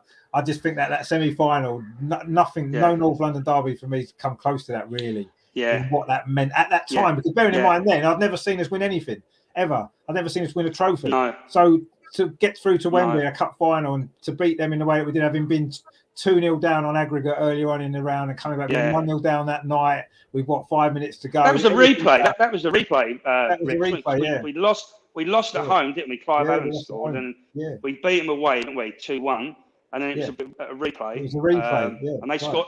They scored first, didn't I? think Clive Allen scored. Clive Allen scored again. He got all 3 goals from. He got all of them. Yeah, he did.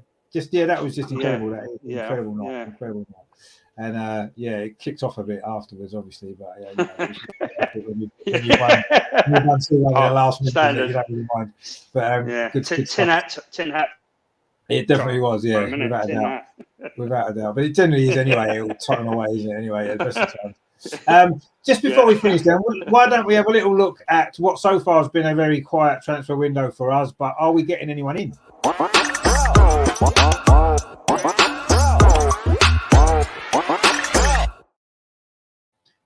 Probably not him, if we're honest.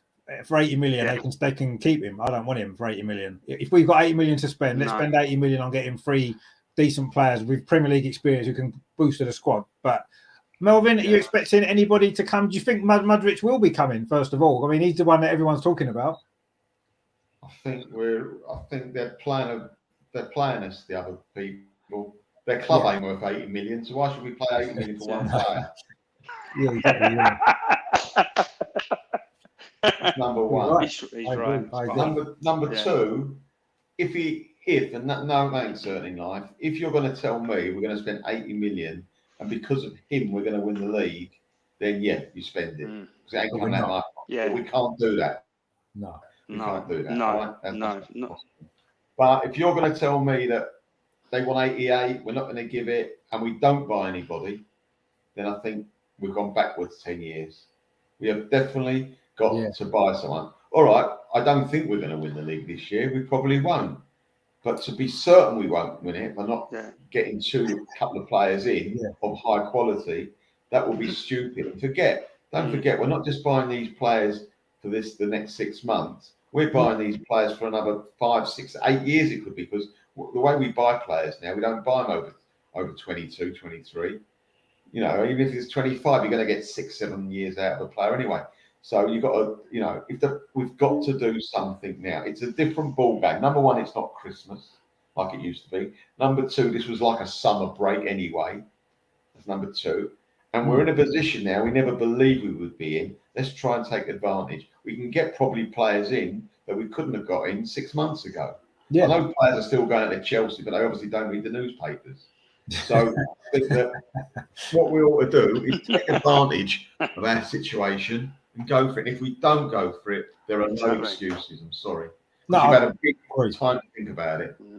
Oh, 100%. And we don't know when we might next be in this sort of position at this point in the season, do we? It could be every year for the next 10 years. We don't know. Yeah. And my concern is a lot of the names that's being mentioned, or the majority of them, are young players, 19, 20, 21-year-old, right? Which are great players to buy because, as you rightly said there, Melvin, they've got the future and they are going to become brilliant players, hopefully, because they've got that potential, right? And that's great. And I'm not saying we shouldn't be looking at buying players like that. We've got a lot of them already. But for this moment in time, where we are in the league, what we need is some experience to get us over the line. We need experienced players. And for me, players that have got experience of playing in the Premier League would be ideal.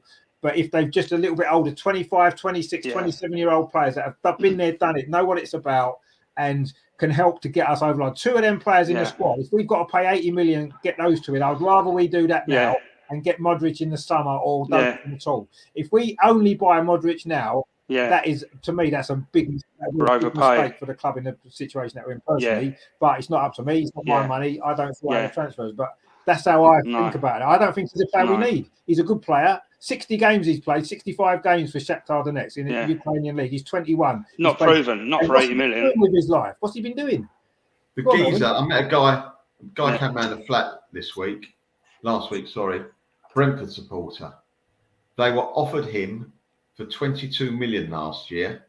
They bid 20, and they obviously the deal didn't go through. 22 million 12 months ago, you could have got him for. Yeah. I mean, he must have done a hell of a lot in the last 12 months. Nobody wanted him. That says it all. Nobody wanted him, clearly, did they, last year? Now he's nobody wanted him. No. It's just, I mean, that I didn't know that. I mean, it's mental. That's crazy. That's crazy. And it's just the price is seriously inflated. Of course, we want that player, that X factor. I agree with Richard. Cantona went to United, finished article, 27-year-old, 28-year-old player. That's what you need. Guaranteed success. Right, if you can get him your man for 30 million, 35, fine, get him. But 80 million, we have got to kind of stick. I sound like a boring accountant, but you have got to stick to the plan and be half sensible, right? To me, it's just too much of a risk. We don't even know where we could cope in the Premier League, and that's all right if you're spending 25 million. We've been burnt with Pepe. We've been burnt with Vieira. We paid 35 million for Vieira, didn't we? Yeah, I thought it was unbelievable. So looking at him, right? He needs to come around my house. I need to get him a Deliveroo or 18, right? I need to get him a cod and chips, cheeseburger. He needs a lot of calories. That boy. That's what he needs. He needs a few Steve steak dinners. That's what he needs. Yeah. He's not quick. Then you look at Bernardo Silva, right? Nothing of him. No one gets the better of him in midfield. But so I don't know. Maybe it's a slightly different stamp, but. There's nothing of him, is there? But no, personally, I wouldn't touch him. Not for anywhere near that money, 40 million, maybe, but certainly not 60, 70, 80. Not a chance.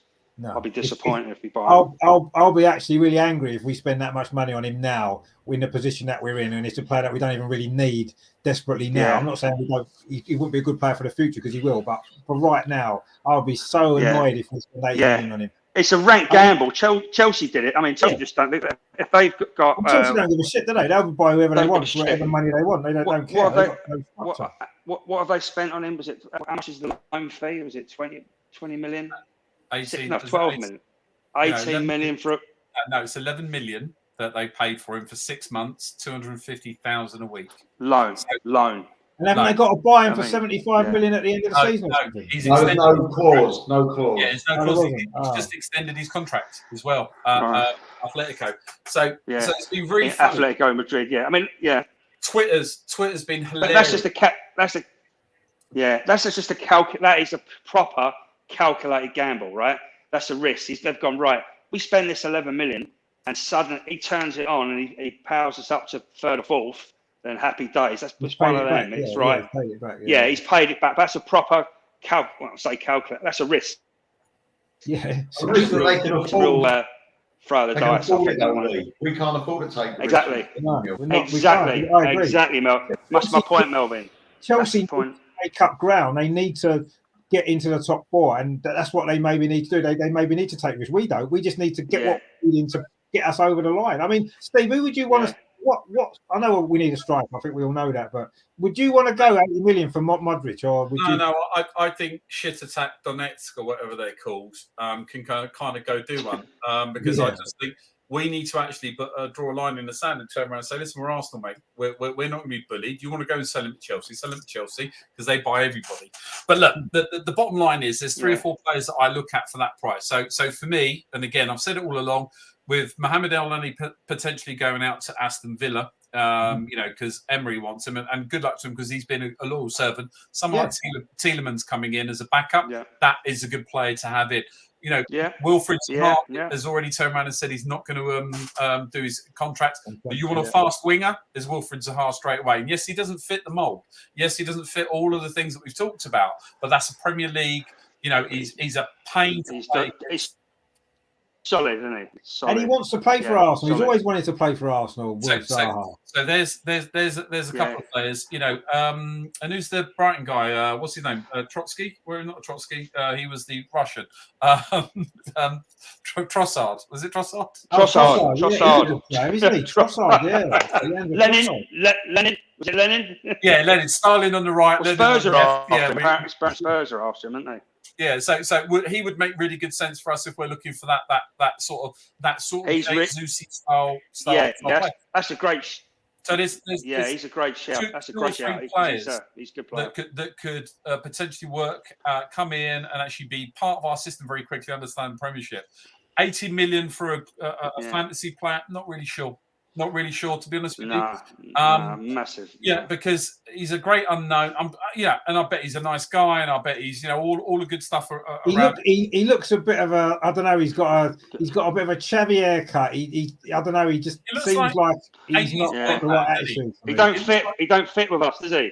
He doesn't look like he does. He doesn't look like an Arsenal player, does he? With his hair and all that, and the way he carries on, he doesn't look like an Arsenal player. He looks like he was thrown out to take that. To be honest with you, yeah, he does. Yeah. So we're exactly. So I think there's 2 or 3 players that we can actually pick up that actually make a difference to the squad and give us the depth that we need. Yeah, right, that's the bottom line. So that would give us a striking capability. If Eddie, being able to rotate between Eddie, the other one who's the not that I think they'd sell him, but someone like Mitrovic as well, out of Fulham. Whilst I hate the bloke, I think he could be that really. Arteta's not going to buy Mitrovic. He wouldn't buy Mitrovic if he was giving him free. I'm just saying, boys, calm down. No, he don't fit. You lot are getting all excitable this evening. But he's the sort of player that I would like to see. No, I'd like to see him play like that. Yeah, I like him. I do. I do like him, but Barnes is going to say he don't fit, and I agree, he doesn't fit. I think it'd be. He'd score goals for us. Yeah, he would. Arteta's not going to touch him. But I like him. I like him. I think the brilliant thing I'm seeing at the moment is on Twitter, and I say anybody that's watching this, please go and do it. Is it tagging Chelsea on every single rumour? It's like one of them I saw. Yeah, I've seen that. Yeah, there's rumours that Lacazette's coming back to Arsenal for 85 million. Tag #Chelsea. Someone tell. There was loads, and it's just loads of it, and I think it's absolutely brilliant. Yeah, I think it's great that Chelsea haven't got their own. No, it says no. It says no, doesn't it? Todd Bowley, just because someone let Todd Bowley know Lacazette's available for 40 million. They go and buy him. There's loads of that going on. So Neil says there we have a healthy group for the future we need for now. Yeah, exactly. That's exactly what we're saying. And he makes a good point there. Van Persie went to United and won the league. There you go. Exactly. Yeah. I think there was a team around him, but it was. But he was the missing ingredient, and we maybe that's what we need now. A player like that to come in and win us the league. Stone on weight. Stone on his weight. There we go, Rich. We need to deliver is the answer. Yeah, 35 million isn't a lot these days. To put a stone in there. Yeah. Hawaiian pizzas, double cheeseburger, it'd be fine. Yeah. So, Mr. Vieira, what's the secret to your success here at Arsenal? Well, chicken nuggets, bruv. That was it. The whole team was just inundated me with chicken nuggets. I've put on about 10 stone in weight. And to be fair, Saka's bulked up, Martinelli's bulked up, so Eddie's bulked up, so there's no reason why he can't bulk up. What about Sam Is it Maximan up at Newcastle? He'd be worth having. They're not going to sell anyone. He's not an Arteta player either, is he? I like him, but he wouldn't fit. Yeah, I like him. He's a real wild card, isn't he? A real wild card, but he is. He's a type of player that you throw on in a game when it's 0-0 or you're losing 1-0. You throw him on and just say to him, do what you want to do. Just go out there, cause havoc. Yeah, I've got a pump for you boys. I don't know. Tell me if you're still playing even. But the centre forward, it was unbelievable for Wall till he hurt his head against us, split his head Jimenez. What's happened to him? Nunes, he's still playing. I think he's just lost all his. I think he's lost all his capabilities.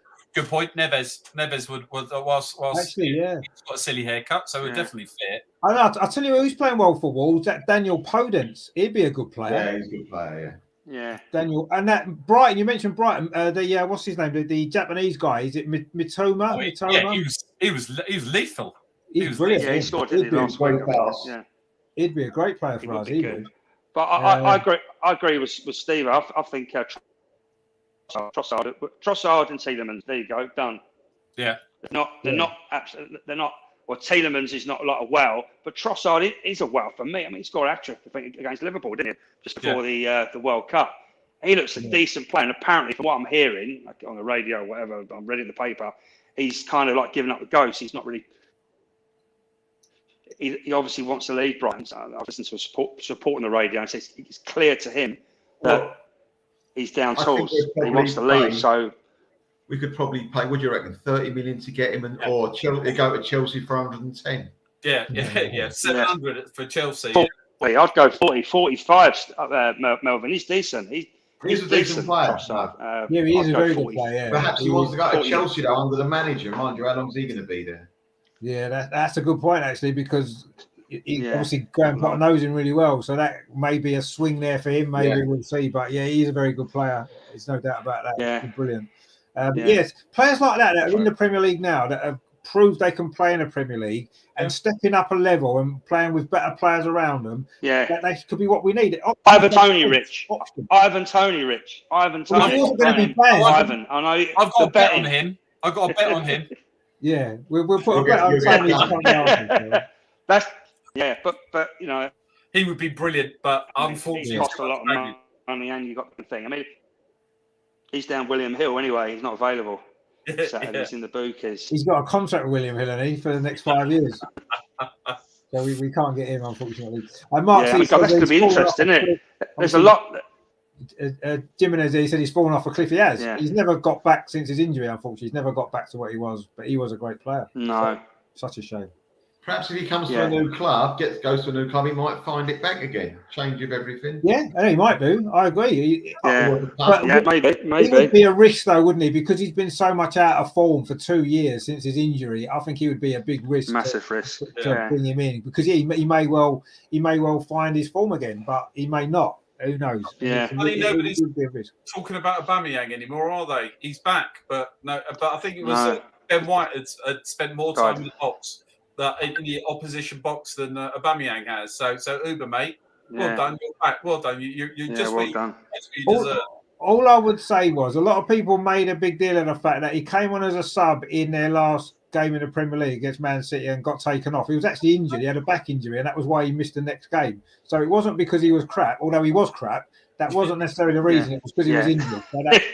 So ever the diplomat, Rich. Ever the diplomat. So I just don't want people. I don't like when people criticise Aubameyang, because he was a great player for us. He lost his way. We got rid of him, which was the right decision, and fair enough. And I don't hold any grudges against him. I hope he enjoys his life, he enjoys his career, and if we don't want him to do well at Chelsea because it's Chelsea, but I don't like to see him constantly criticised just because he's left Arsenal. It doesn't, he's an Arsenal. He was an Arsenal player. He did there's a big pile on, isn't there?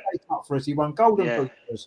Let's just respect what he did, and we've moved on. You know what I mean? And let him crack on. I don't care. He's dead to me. He plays for Chelsea. He made that big thing. Just be.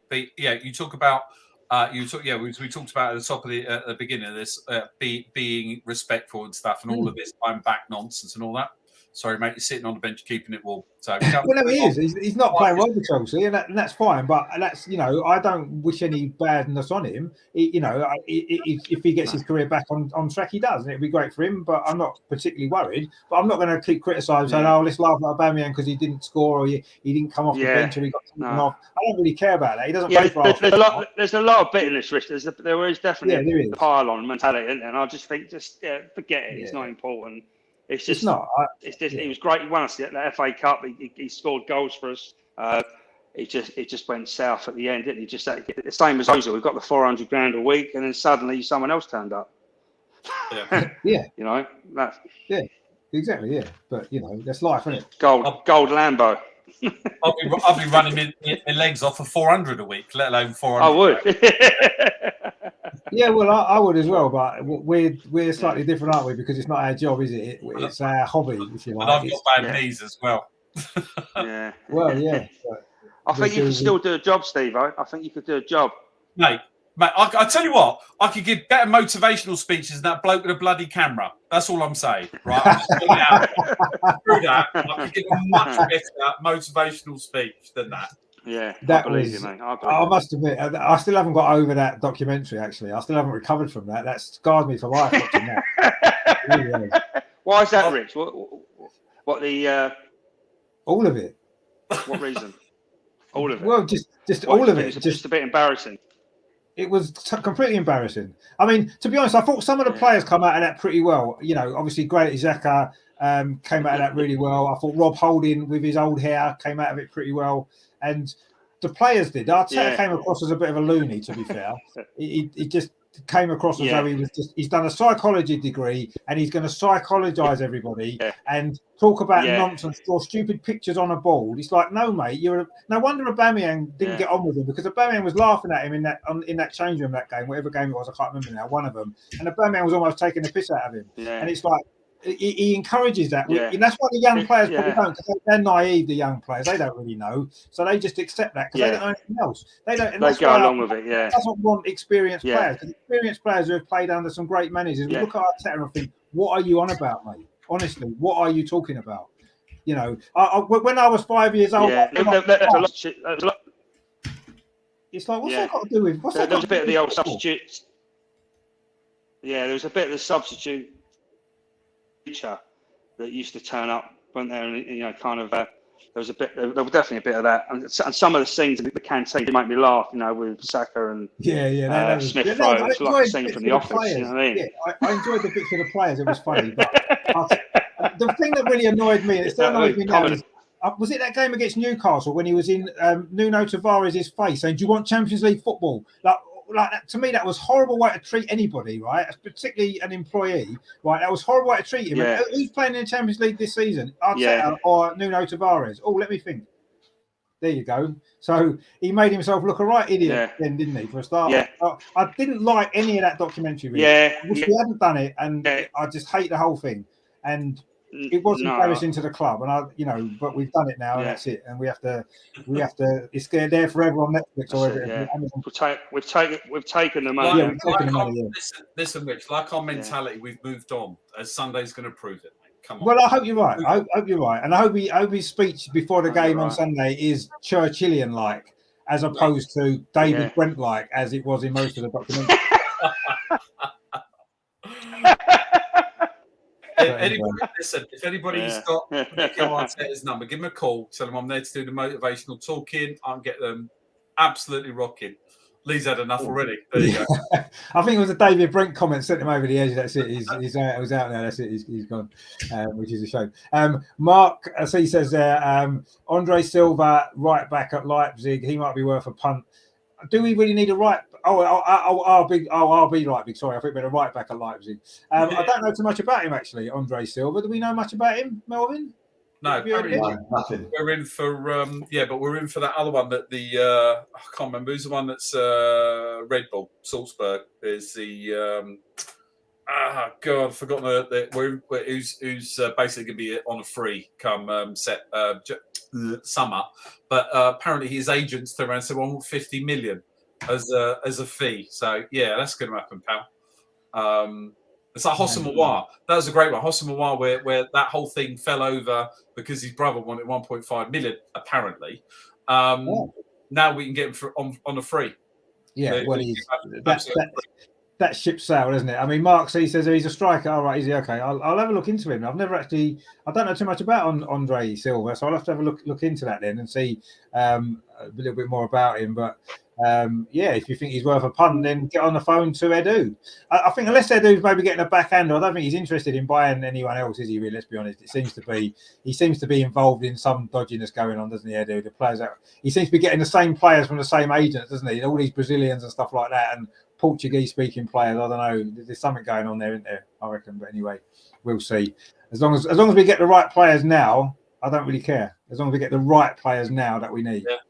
But I'm not convinced at this moment. Do you think we'll actually do anything, Melvin, now between now and obviously there's still 3 weeks left of the window? So I think we will do something, but you know my views if we don't. Yeah, we did last year, did we? Look what happened. We will. I think we will do something. We will. Who it will be, I have no idea, and he'll probably get two goalies, knowing Eddie, 2 goalies and a banjo. No, another right back maybe. We've got a lot of right backs. Maybe he wants to buy another one. Well, again, the Fulham thing seems to be off for what's his face, Cedric. So Cedric, the Fulham one, that seems to hold over wages, but he'll go. El Neni will go. Then they'll have to get cover. You know? Yeah, I mean, maybe we need to get rid of some to free up some money to bring in players, and if we got to do that, and that's what we do. It's not going to if we get rid of 2 and bring 2 in, although the 2 we bring in might be better, it hasn't actually given us more depth, has it? It's just 2 in 2 out. What we need is either 2 out and 4 in, or maybe 3 in or 2 in without selling anyone or getting rid of them. I disagree. If in midfield, right, you've got to take Thomas Partey off and Mohamed El Neni is the best that you've got, right, then you've got a problem. But if you've got to take Thomas Partey off and you're bringing a Tielemans in, for instance, and that's just the one I'm picking off the top of my head, then actually it's a quality replacement that you've got in. So I kind of disagree with that, because you're going to fix the man in the squad. It's the quality of what you bring on. And Sammy Lokonga, unfortunately, as we talked about, hasn't done it. So he could go out on loan. Marquinhos needs to go out on loan. We've got Patino that's tearing up stumps at the moment as well. You've got these players to come back. So Smith Rowe's back as well, which is hopefully fingers crossed to be all right. But I can't underestimate just how a game changer that kid can be for us. No, I agree, and it is great to have him back, and he does give us another extra option in the attacking area of the pitch, which is what we need, and that's going to be a bonus. But let's not rest on our laurels and think that's enough because Smith Rowe's back, because it isn't, and it doesn't need to be. It's not enough, quite honestly. So that could be the third, like 2 out. That could be I'd look at him as that third kind of signing almost. Arsene Wenger used to be like a new signing. Well, Arsene Wenger did it all the time when he had no money. Yeah. Yeah, that's what you do. You send a player out on loan or get him injured, bring him back in and say, look, I've got a new player. It's like a new signing. Don't cost you any money. It's brilliant. Mark C says there, Balogun. Well, I think he needs the experience where he is for now. And 4th best striker in the French league, though, only behind Mbappe, Neymar, and Messi, of course. But I don't think we'll see him back, if I'm honest with you. I think we'll sell him. Is he going to come in and suddenly hit the ground running straight away for us straight away? I don't know. I think he needs more time out on loan. He's doing well. I think he'll go on the basis that our manager really rates Eddie, so I can't see him displacing Eddie when Jesus is fit. And if we buy another striker, he ain't going to be full striker, Balogun. I think he'll go as well. Yeah, I agree. I think you're right. I think he will probably go, which could be a shame because I think he's got potential and he's certainly doing well at this moment in time over in France, isn't he? There's a couple of games on tonight. The League Cup quarterfinals. Man United are beating Charlton 1-0.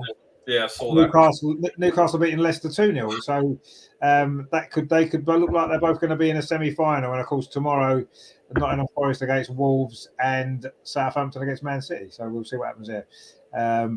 So it looks as though Man United and Newcastle might be going through to the semi-final, which could be interesting. So we'll see.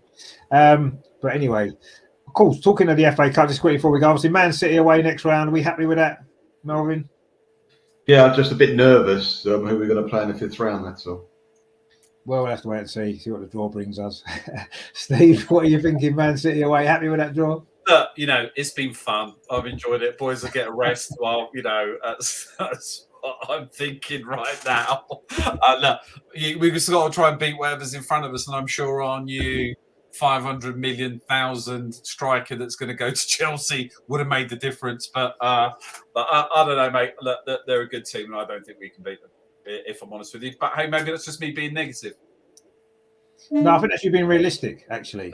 Yeah. Although I do think we could beat Tottenham on Sunday. I generally do. But no, I just think they're too strong for us. They've spent close to £1 billion. Although Man United, believe it or not, spent more in the same period. Yeah, but then they haven't done particularly well, have they? That's the difference, I suppose. Yeah. But yeah, I mean, you know, I'm not expecting us to beat Man City, if I'm honest. But who knows? FA Cup, we've beaten before in a cup, so who knows? Who knows? We may well surprise everyone. And sometimes in the FA Cup, you get games like that, don't you?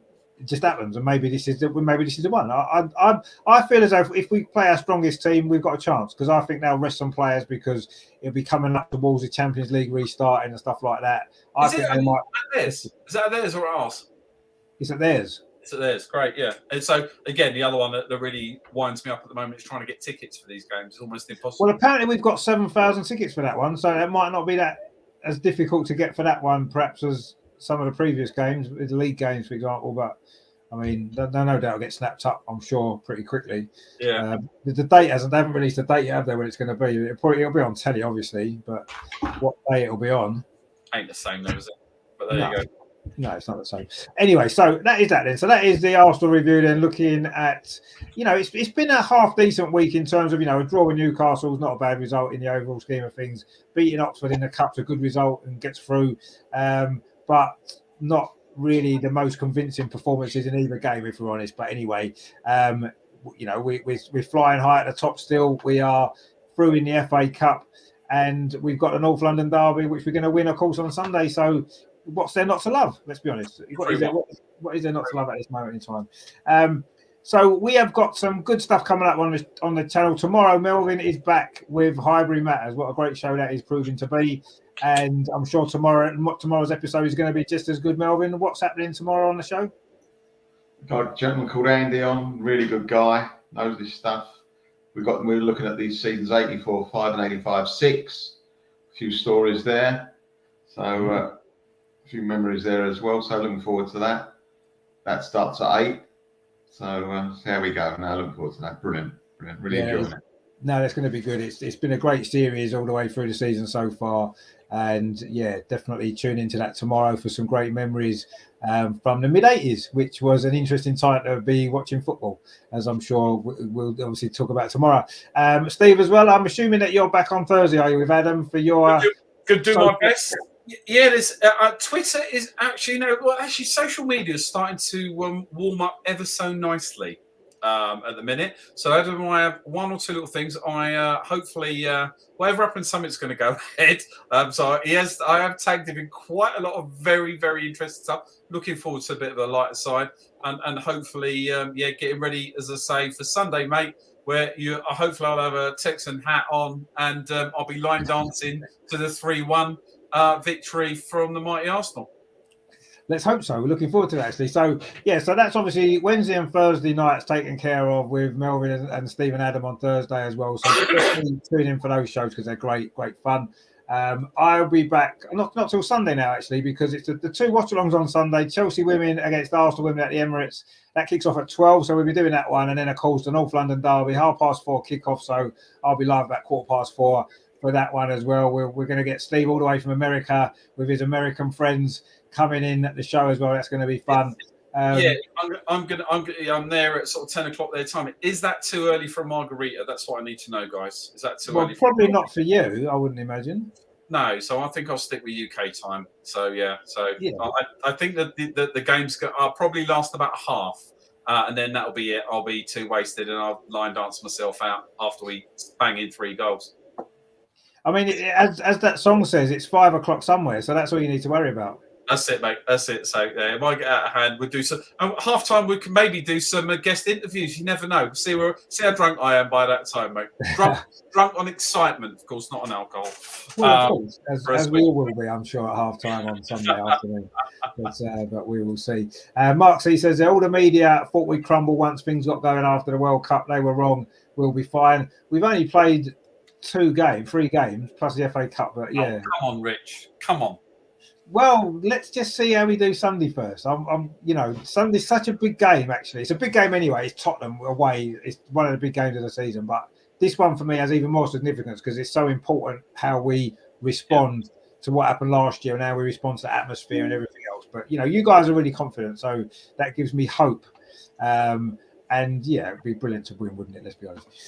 So that is the Arsenal review for episode 17. It is what a great run we've had this season.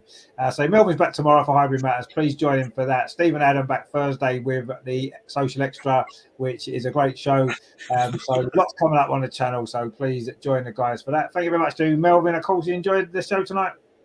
Yeah, nice to be back. It's good to have you back. Very enjoyed it again. Really good. Thank you. And Steve as well. Do you enjoy the show? North London! Of course I enjoyed the show. Come on. I'm all you really nice guys. How can anybody not enjoy this show? How could you not enjoy being in our presence? There's quite a few. Lee had enough. He had to go, mate. That's well, Lee's actually in Spain, and I think his maybe internet wasn't quite as strong as it could have been. Bless him. He's in Spain. Spain, It's an international crowd. We've got Texas, we've got Spain, we've got North London, we've got everywhere. It's all going on here. Yeah, we are. We're national and international and everything. So so join in with all the fun. Mark C says, later chaps, happy new year. And to you, mate. Hopefully we'll see you in one of the shows in the rest of this week. And of course, Sunday, big day Sunday. We're looking forward to that, aren't we? But join us for that. So thanks to everyone for watching. Give us a like before you go, because why not? It's free and it's simple. So just do Come it. On, guys. You can do it. Else.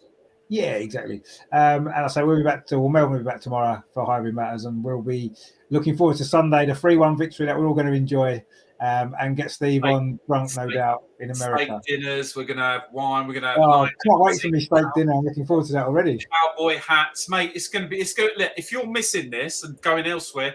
Oh God, I don't even know what. Don't even bother. Like, seriously. I feel sorry for him, Steve. I feel sorry for him, honestly. I'm bringing over and over and over again to Texas. That's all I'm saying. That's what I'm doing. I'm representing, brother. It's going to be brilliant. We're so looking forward to that. It's going to be so much fun. So definitely join us for that, because we love a laugh. So thank you all you guys for watching. We'll see you very soon. Take it easy, and of course, as always, come on, you guys. Let's go. London, get in there. Come on.